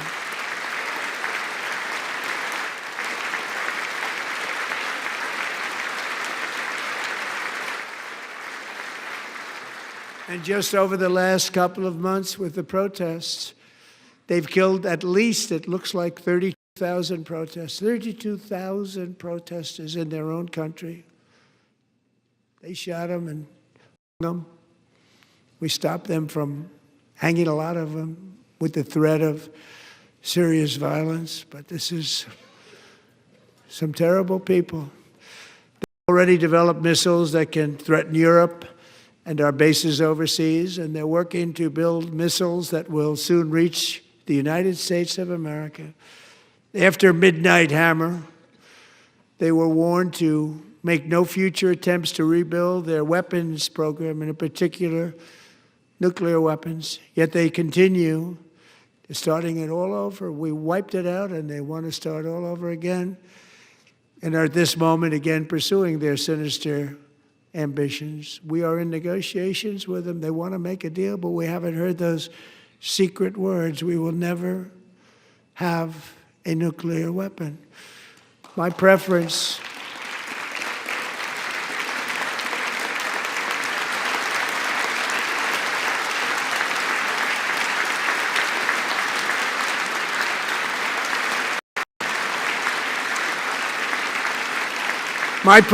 is to solve this problem through diplomacy. But one thing is certain, I will never allow the world's #1 sponsor of terror, which they are by far, to have a nuclear weapon. Can't let that happen.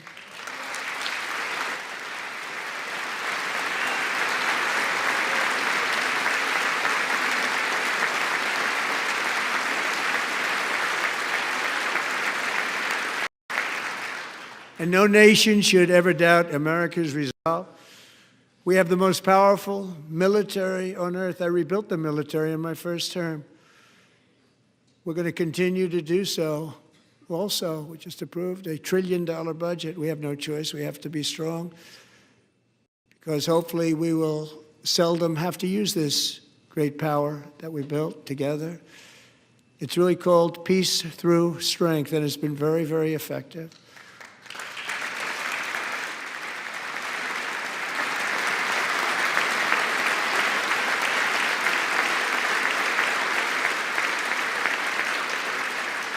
So thanks to Republicans in Congress, we're investing that record number of dollars, have no choice, in the United States Armed Forces. Also creating a lot of jobs, but we're not even doing it for that reason. Because as I said, we have more jobs, more people working today than ever before in the history of our country. And NATO countries are friends and allies. They are. They're our friends and they're our allies. Have just agreed, at my very strong request, to pay 5% of GDP for military defense rather than the 2%, which they weren't paying. We were paying for almost all of NATO.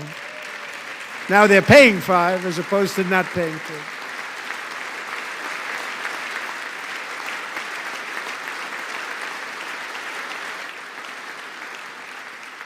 And getting that 5% was something which everyone said would never be done, could not happen. We got it really easily with one meeting. And big difference between 2% that's not paid. We were paying the freight of many of them. Very few were paid up. Now 5%, then they're paid. And everything we send over to Ukraine is sent through NATO, and they pay us in full. They pay us totally in full. Every branch of our armed forces is setting records for recruitment. This is so exciting. And every service member recently.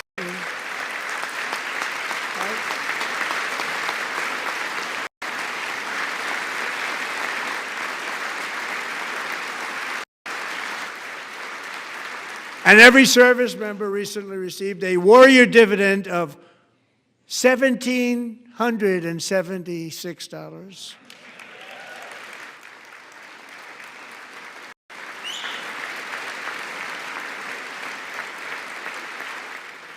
You know, they put it on my desk. We got the money from tariffs and other things, a lot of money we have. We have much more money than people understand. Have to rebuild that program a little bit, but it won't take long. But we got the money, and it was $1,775, and they wanted my approval. And I said, what's the number? $1,775. I said, wait a minute, for one more dollar, we can have $1,776. It's going to I said, we're going to figure that. I never asked anybody if we could afford it. One more dollar, I said $1,776. I said, that's good. And I'll tell you about our military, that was 4 months ago. Our military, I never see a person in the military that doesn't thank me for it, so we're honored to do it. They deserve it. And we call it 1776. It was great. And we love our military. We love our law enforcement. We love our firemen. You know, the firemen don't get mentioned enough. We love our firemen. We're also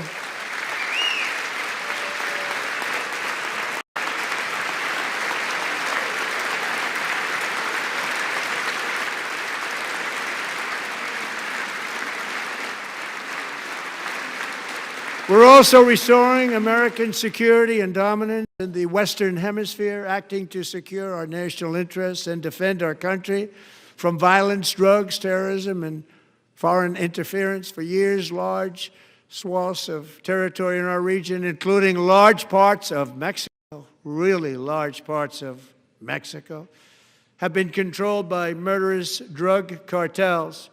That's why I designated these cartels as foreign terrorist organizations, and I declared illicit fentanyl as a weapon of mass destruction.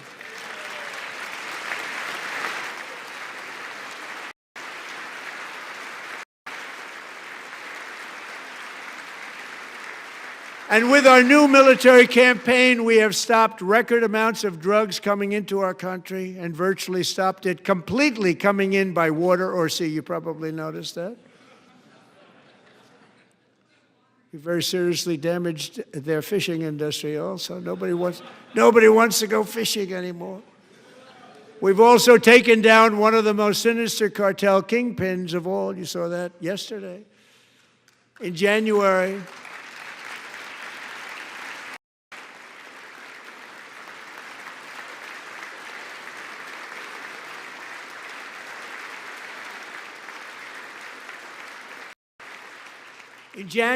elite American warriors carried out one of the most complex, spectacular feats of military competence and power in world history. No one's seen anything like it. Foreign leaders, I won't tell you who, called me and they said, very impressive, very impressive. They all watched. They saw what happened. This is a different fighting force that we had years ago when we fought to tie. You know, it's a great fighting force. I'm so proud of it. Look at Space Force. Space Force is my baby, because we did that. My baby, it's becoming so important.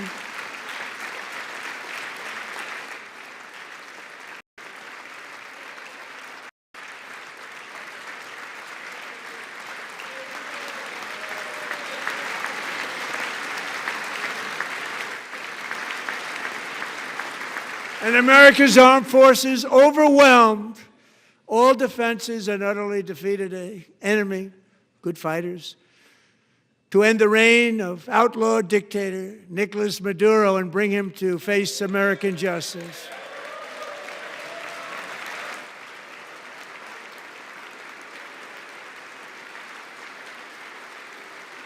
And this was an absolutely colossal victory for the security of the United States, and it also opens up a bright new beginning for the people of Venezuela.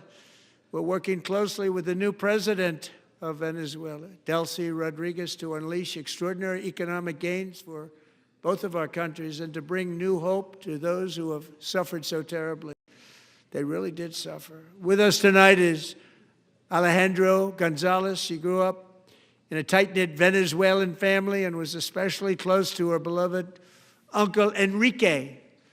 But after Enrique ran for office and opposed Maduro, he was kidnapped by Maduro's security forces and thrown into the regime's really infamous prison in Caracas.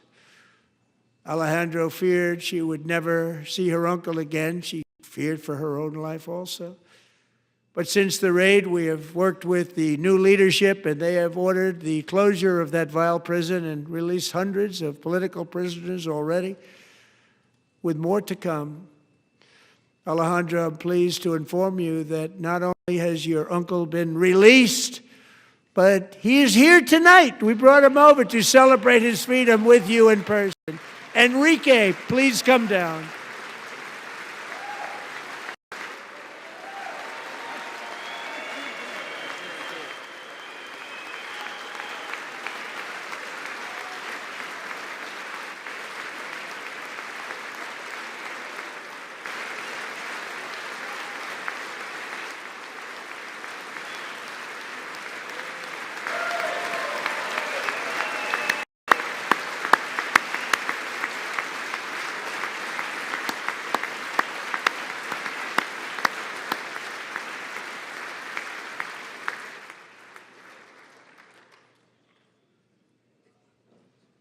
Thank you, Enrique. Have a good time. Nice to have you back, Enrique. There were many heroes on that January raid to capture Maduro, really great heroes. It was very dangerous. They knew we were coming. They were all set. But the deeds of one warrior that night will live forever in the eternal chronicles of military valor. Chief Warrant Officer 5, Eric Slover, planned the mission and was the flight lead in the cockpit of the first helicopter, a big, beautiful, powerful helicopter. It was a massive Chinook carrying, as you can imagine, many, many American warfighters. Wearing the dog tags his wife Amy had blessed with holy water before he left. She knew it was going to be a rough one. Eric steered the Chinook under the cover of night and descended swiftly upon Maduro's heavily protected military fortress. This was a major military installation, protected by thousands of soldiers and guarded by Russian and Chinese military technology. How did that work out? Not too good. While preparing to land, enemy machine guns fired from every angle, and Eric was hit very badly in the leg and hip, one bullet after another. He absorbed 4 agonizing shots, shredding his leg into numerous pieces. And yet, despite the fact that the use of his legs was vital to successful helicopter flight, legs are the most important part of flying a helicopter, to deliver the many commandos who would capture and detain Maduro was the only thing Eric was thinking about. Then, even as he was gushing blood, which was flowing back down the aisle, helicopter lands at a steep angle. The machine guns stood right in front of him. They were right in front of him, 2 machine gunners who escaped the wrath of the previous planes. Eric maneuvered his helicopter with all of those lives and souls to face the enemy and let his gunners eliminate the threat. Turned the helicopter around so the gunners could take care of business, saving the lives of his fellow warriors from what could have been a catastrophic crash deep in enemy territory. Only after safely landing the helicopter with all the warriors aboard in the exact right spot, which was vital to the mission. We probably would have had to maybe cancel the mission if that didn't happen. Eric told his co-pilot, also wounded, but not as gravely, to take over. I'm about ready to pass out.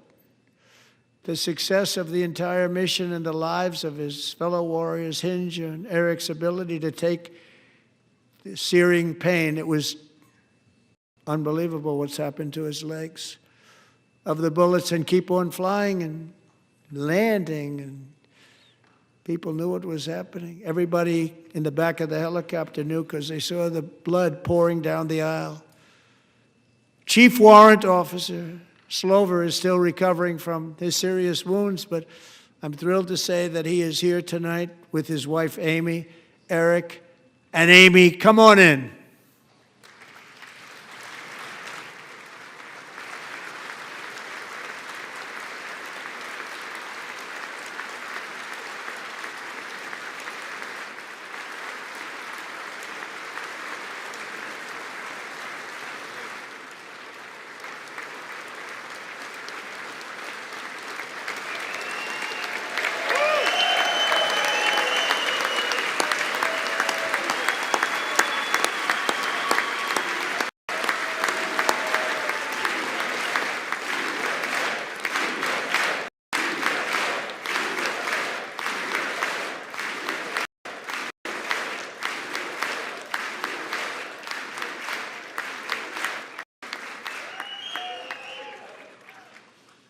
So we have a surprise for Eric and Amy. In recognition of Eric's actions above and beyond the call of duty, I would now like to ask General Jonathan Braga to present Chief Warrant Officer Slover with our nation's highest military award, the Congressional Medal of Honor.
Well, thank you very much, Eric and Amy.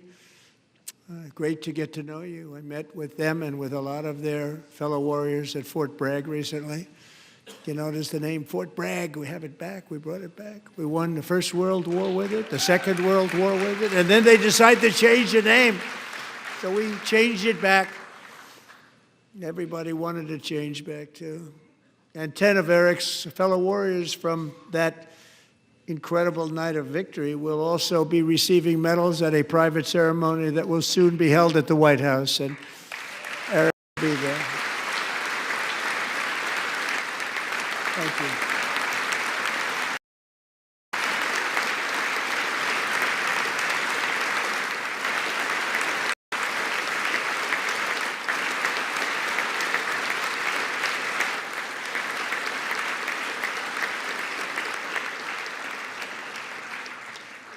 Thank you, Eric.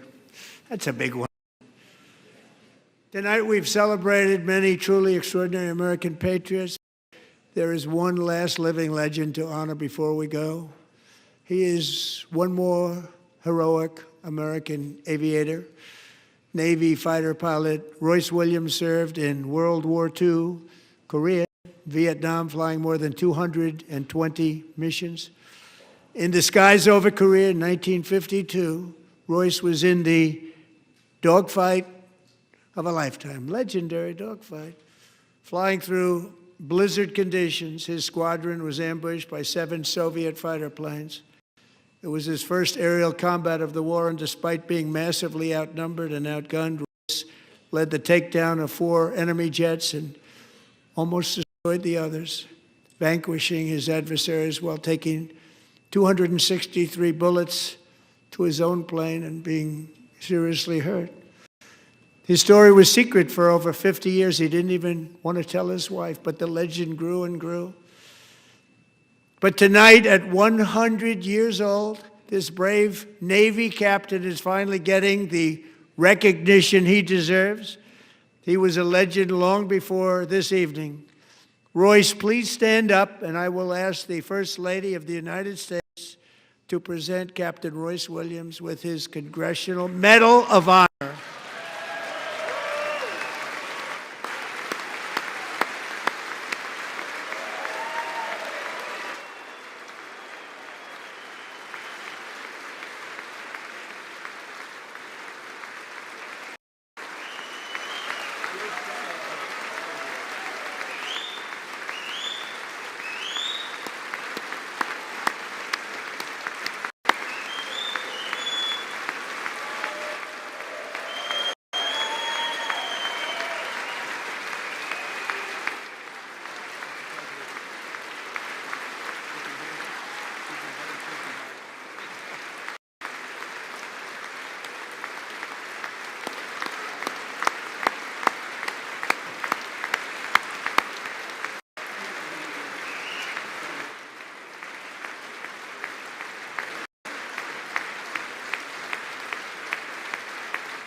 Thank you, Royce, and thank you, Eric. I've always wanted the Congressional Medal of Honor, but I was informed I'm not allowed to give it to myself, and I wouldn't know why I'd be taking it, but if they ever open up that law, I will be there with you someday. But you know, that's our highest honor, Congressional Medal of Honor, and that's a big thing, and it's an honor to be in the same room with you. Thank you both very much, Eric. Thank you.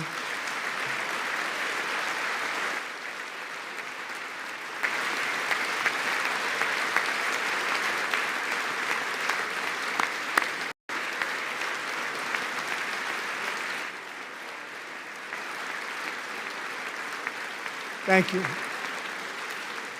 250 years is a long time in the life of a nation, but in another sense, it's really a mere moment in the eye of history. Two of the gentlemen we met in the gallery this evening took their first breaths 1 century ago, 100 years before that, on July 4th, 1826, the author of the Declaration of Independence, brilliant, Thomas Jefferson, drew his last breath. Just a single long human lifespan separates the giants who declared and won our independence from the heroes who stand among us tonight. Everything our nation has done, everything we have achieved, has been the work of those few great lifetimes. In those brief chapters, Americans built this nation from 13 humble colonies into the pinnacle of human civilization and human freedom, the strongest, wealthiest, most powerful, most successful nation in all of history. Americans ventured out across the daunting and dangerous continent. We carved paths through an unforgiving wilderness, settled a boundless frontier, and tamed the beautiful but very, very dangerous Wild West. From empty marshes and wide open plains, we raised up the world's greatest cities. Together, we mastered the world's mightiest industries and shattered history's monstrous tyrannies. And we liberated millions from the chains of fascism, communism, oppression, and terror. Americans lifted humanity into the skies on the wings of aluminum and steel, and then we launched mankind into the stars on rockets powered by sheer American will and unyielding American pride. We wired the globe with our ingenuity. We captivated the planet with American culture. And now we are pioneering the next great American breakthroughs that will change the entire world. All of this and so much more is the enduring legacy, unmatched glory of the hardworking patriots who built and defended this country and who still carry the hopes and freedoms on all of humanity's backs. For years they were forgotten, betrayed, and cast aside. But that great betrayal is over, and they will never be forgotten again. Because when the world needs courage, daring, vision, and inspiration, it is still turning to America. And when God needs a nation to work his miracles, he knows exactly who to ask. There is no challenge Americans cannot overcome, no frontier too vast for us to conquer, no dream too bold for us to chase, no horizon too distant for us to claim. For our destiny is written by the hand of providence, and these first 250 years were just the beginning. From the rugged border towns of Texas to the heartland villages of Michigan, from the sun-kissed shores of Florida to the endless fields of the Dakotas, and from the historic streets of Philadelphia to right here in our nation's capital, Washington, D.C., the golden age of America is upon us. The revolution that began in 1776 has not ended. It still continues because the flame of liberty and independence still burns in the heart of every American patriot. And our future will be bigger, better, brighter, bolder, and more glorious than ever before. Thank you, God bless you, and God bless America.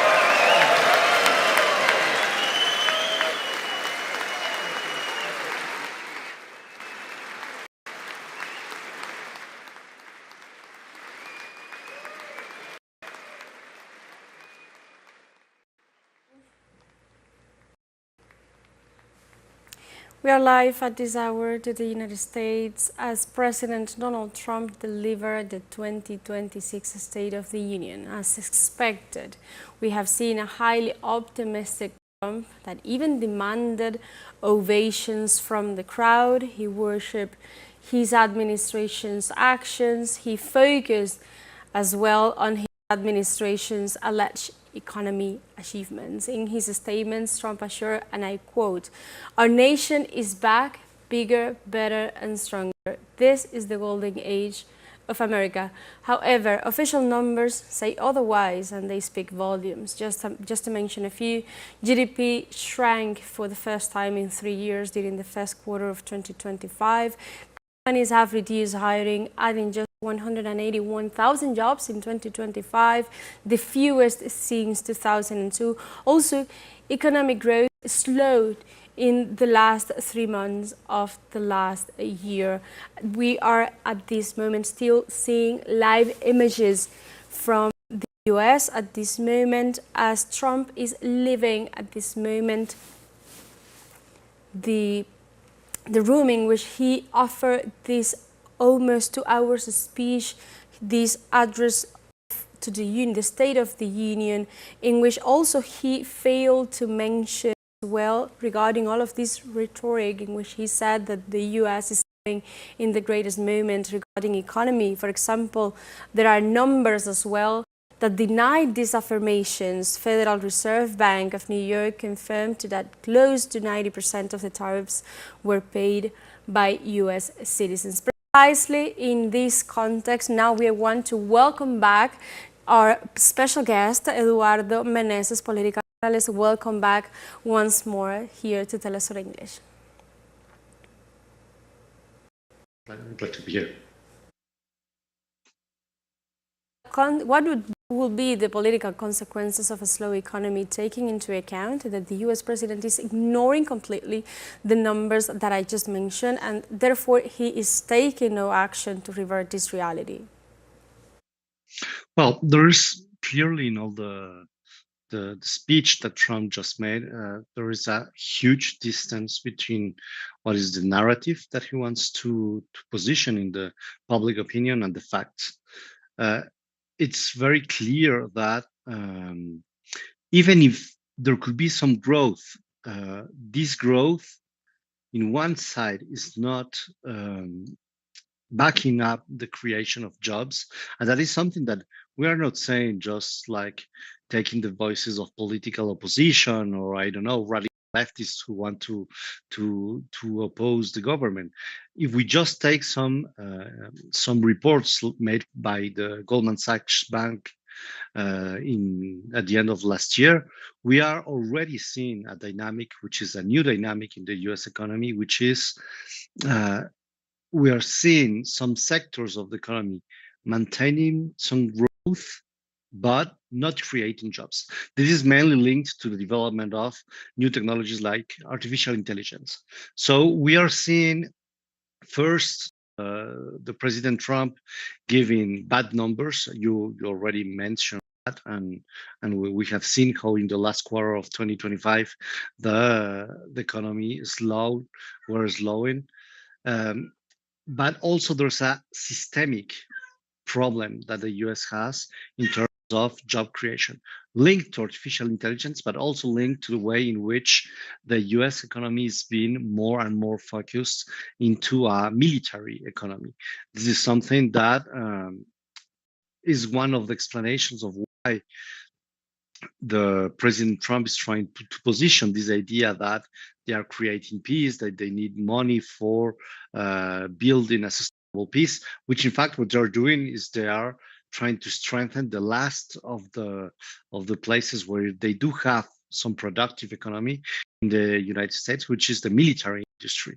The industry in the United States has been eroding year by year in the last 5 decades, with all the industry going to other continents, and the military industry is becoming more and more the last pillar of the productive economy. So that's one thing. But the other very important thing that we need to understand in the economical landscape in the United States is that all these tariffs that they are taking, the unilateral sanctions they are taking to Venezuela, to Cuba, to Russia, to Iran, in fact, what they are doing is they are strengthening the creation of other transaction regions where the US dollar is not being used. And this is creating a huge decreasing for the dollar, the United States dollar, which is losing more and more its value. And it is augmenting in a huge amount the inflation numbers. So we are not only having a lack of growth, we're having a lack of job creation, but also the geopolitical strategy that the US has been implementing, which is trying to maintain the power by the force, by the military force of the United States, and by all the economic measures like these tariffs, like the different unilateral sanctions, that are also increasing the inflation, which has been accentuated by the tariffs. So all of this is kind of a perfect storm that the President Trump is continuing to fuel day by day, measure by measure, and doesn't seem to be taking another direction. Also, migration was a key topic, and he said we have the strongest and more secure border worldwide. He even made fun of the Latino community in the US. He labeled migrants as criminals. However, he failed, for example, to mention that the US definitely paused the processing of immigrant visas for 75 nations. He failed to mention the deadly actions of ICE, we were speaking earlier about it, and also the massive demonstrations that have been taking place throughout the nation against his anti-immigrant policies, which have been faced with also police brutality. How important is the role of the people in countering in responding to these anti-immigrant policies of the U.S. president, but also how can we connect both the struggles for human rights, for migrants' rights, and also for the defense of the just causes of the world, such as the Palestinian cause, which he also mentioned slightly in his speech. Well, we can definitely see this as an example of what we were saying before about how the strategy of the President Trump is about creating polarization. And we know that one of the main axes of polarization that he has been building for decades now is the polarization around immigration. We totally know that the immigration policy in the United States is not at all creating unanimity, is not increasing the popularity of the President Trump. But nonetheless, we need to understand that this is a political maneuver where he's trying to maintain a core of its voters, which has been polarizing and becoming more and more extreme in the position around the IC policy, the IC police in general, and all the actions.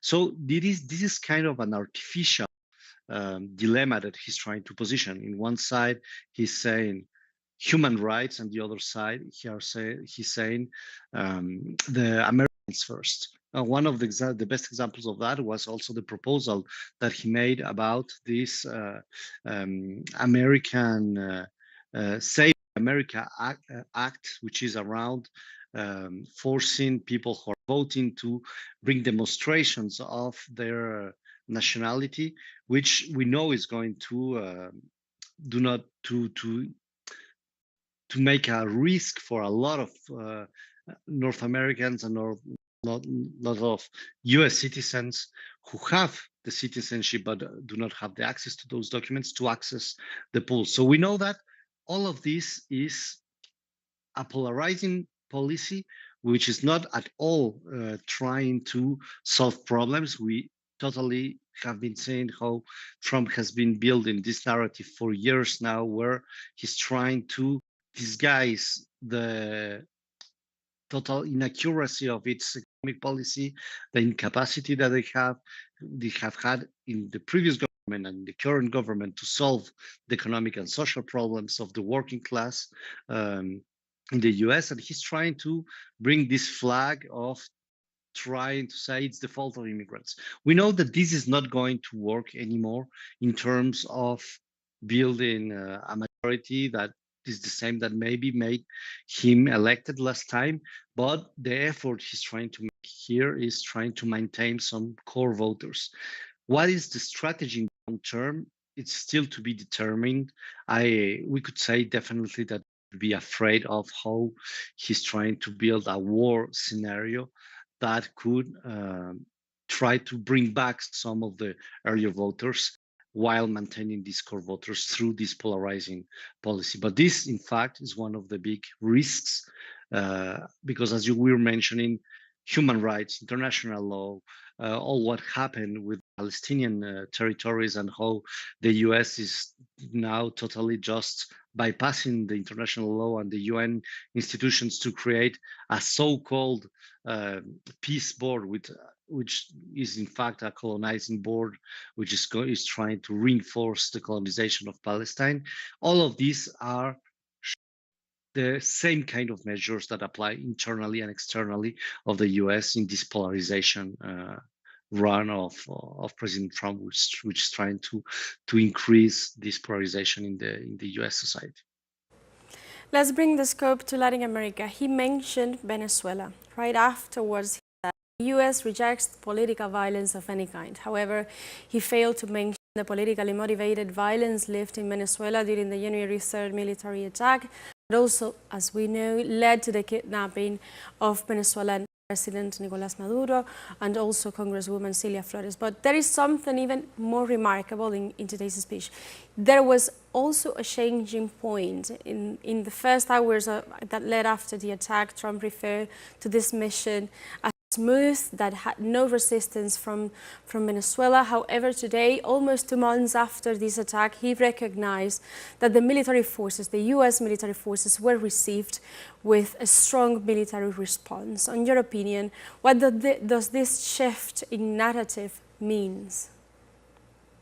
Well, I think that this is a very good example of how President Trump is able to use different kind of narrative uh, in different moments. We knew that at the first moment where the U.S. Army kidnapped the President Maduro in Venezuela, they were trying to show this as a smooth process, something that didn't had any blood that was spoiled, which we totally know that it was false. In Venezuela, there has been more than 100 people who were killed. We know that there were hundreds of planes who bombed the Venezuelan territory in a total violation of international law.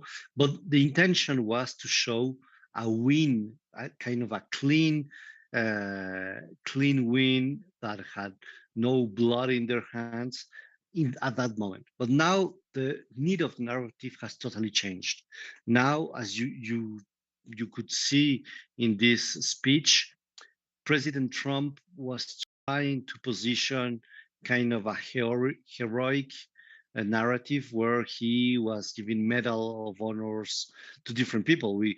He positioned this pilot from the helicopter who helped to kidnap Maduro, but he also gave recognition and heroic recognition to people who have been attacked by some criminals, which happen to be immigrants, but it has nothing to do with their immigration status. Is basic delinquents that happens all the time in the US. So he's trying to build this heroic narrative, and it's interesting to see how a same fact that was presented in a certain way less than 2 months ago, now it is totally changed in order to satisfy the needs in the moment. That's exactly what we were analyzing the first part just before the speech, in how the strategy that has always been built in the last months and years, we could say, by President Trump, is kind of the importance on the narrative beyond the fact, which is at the same time has been effective to a certain point, because we know how the social networks and the propaganda works and has allowed Donald Trump to maintain some of its policies and its narratives. But at the same time, it's creating, as we were saying before, a deepening gap between reality and narrative that is going to have a huge backlash at the moment, where all this economic reality, geopolitical reality, and internal reality will just join the facts again. And this is something that is going to happen. President Trump cannot remain creating fictional narratives for years. The reality of what is the economy, the reality of what is the status of the international war that is being set up against China and Russia is going also to catch up with reality. So all of this is just going, we could say that Trump is kind of building a ticking bomb that is going to explode in his hands. Thank you very much, Eduardo, for your time here in Telesur English, for helping us as well going through the main highlights of this 2026 State of the Union. Thank you for the invitation. We were speaking at this moment to Eduardo Meneses, political analyst, in the context of the 2026 State of the Union address by US President Donald Trump, in which he touted his administration's actions and also enjoyed the applauses while ignoring the economic instability the country faces, the internal turmoil, military incursions, and threats against nations worldwide, putting at risk as well peace, stability, and coexistence, and also failing to accept that the US is hegemony in decay. Thank you for joining us today in this special program, and also we invite you to stay tuned with Telesur English.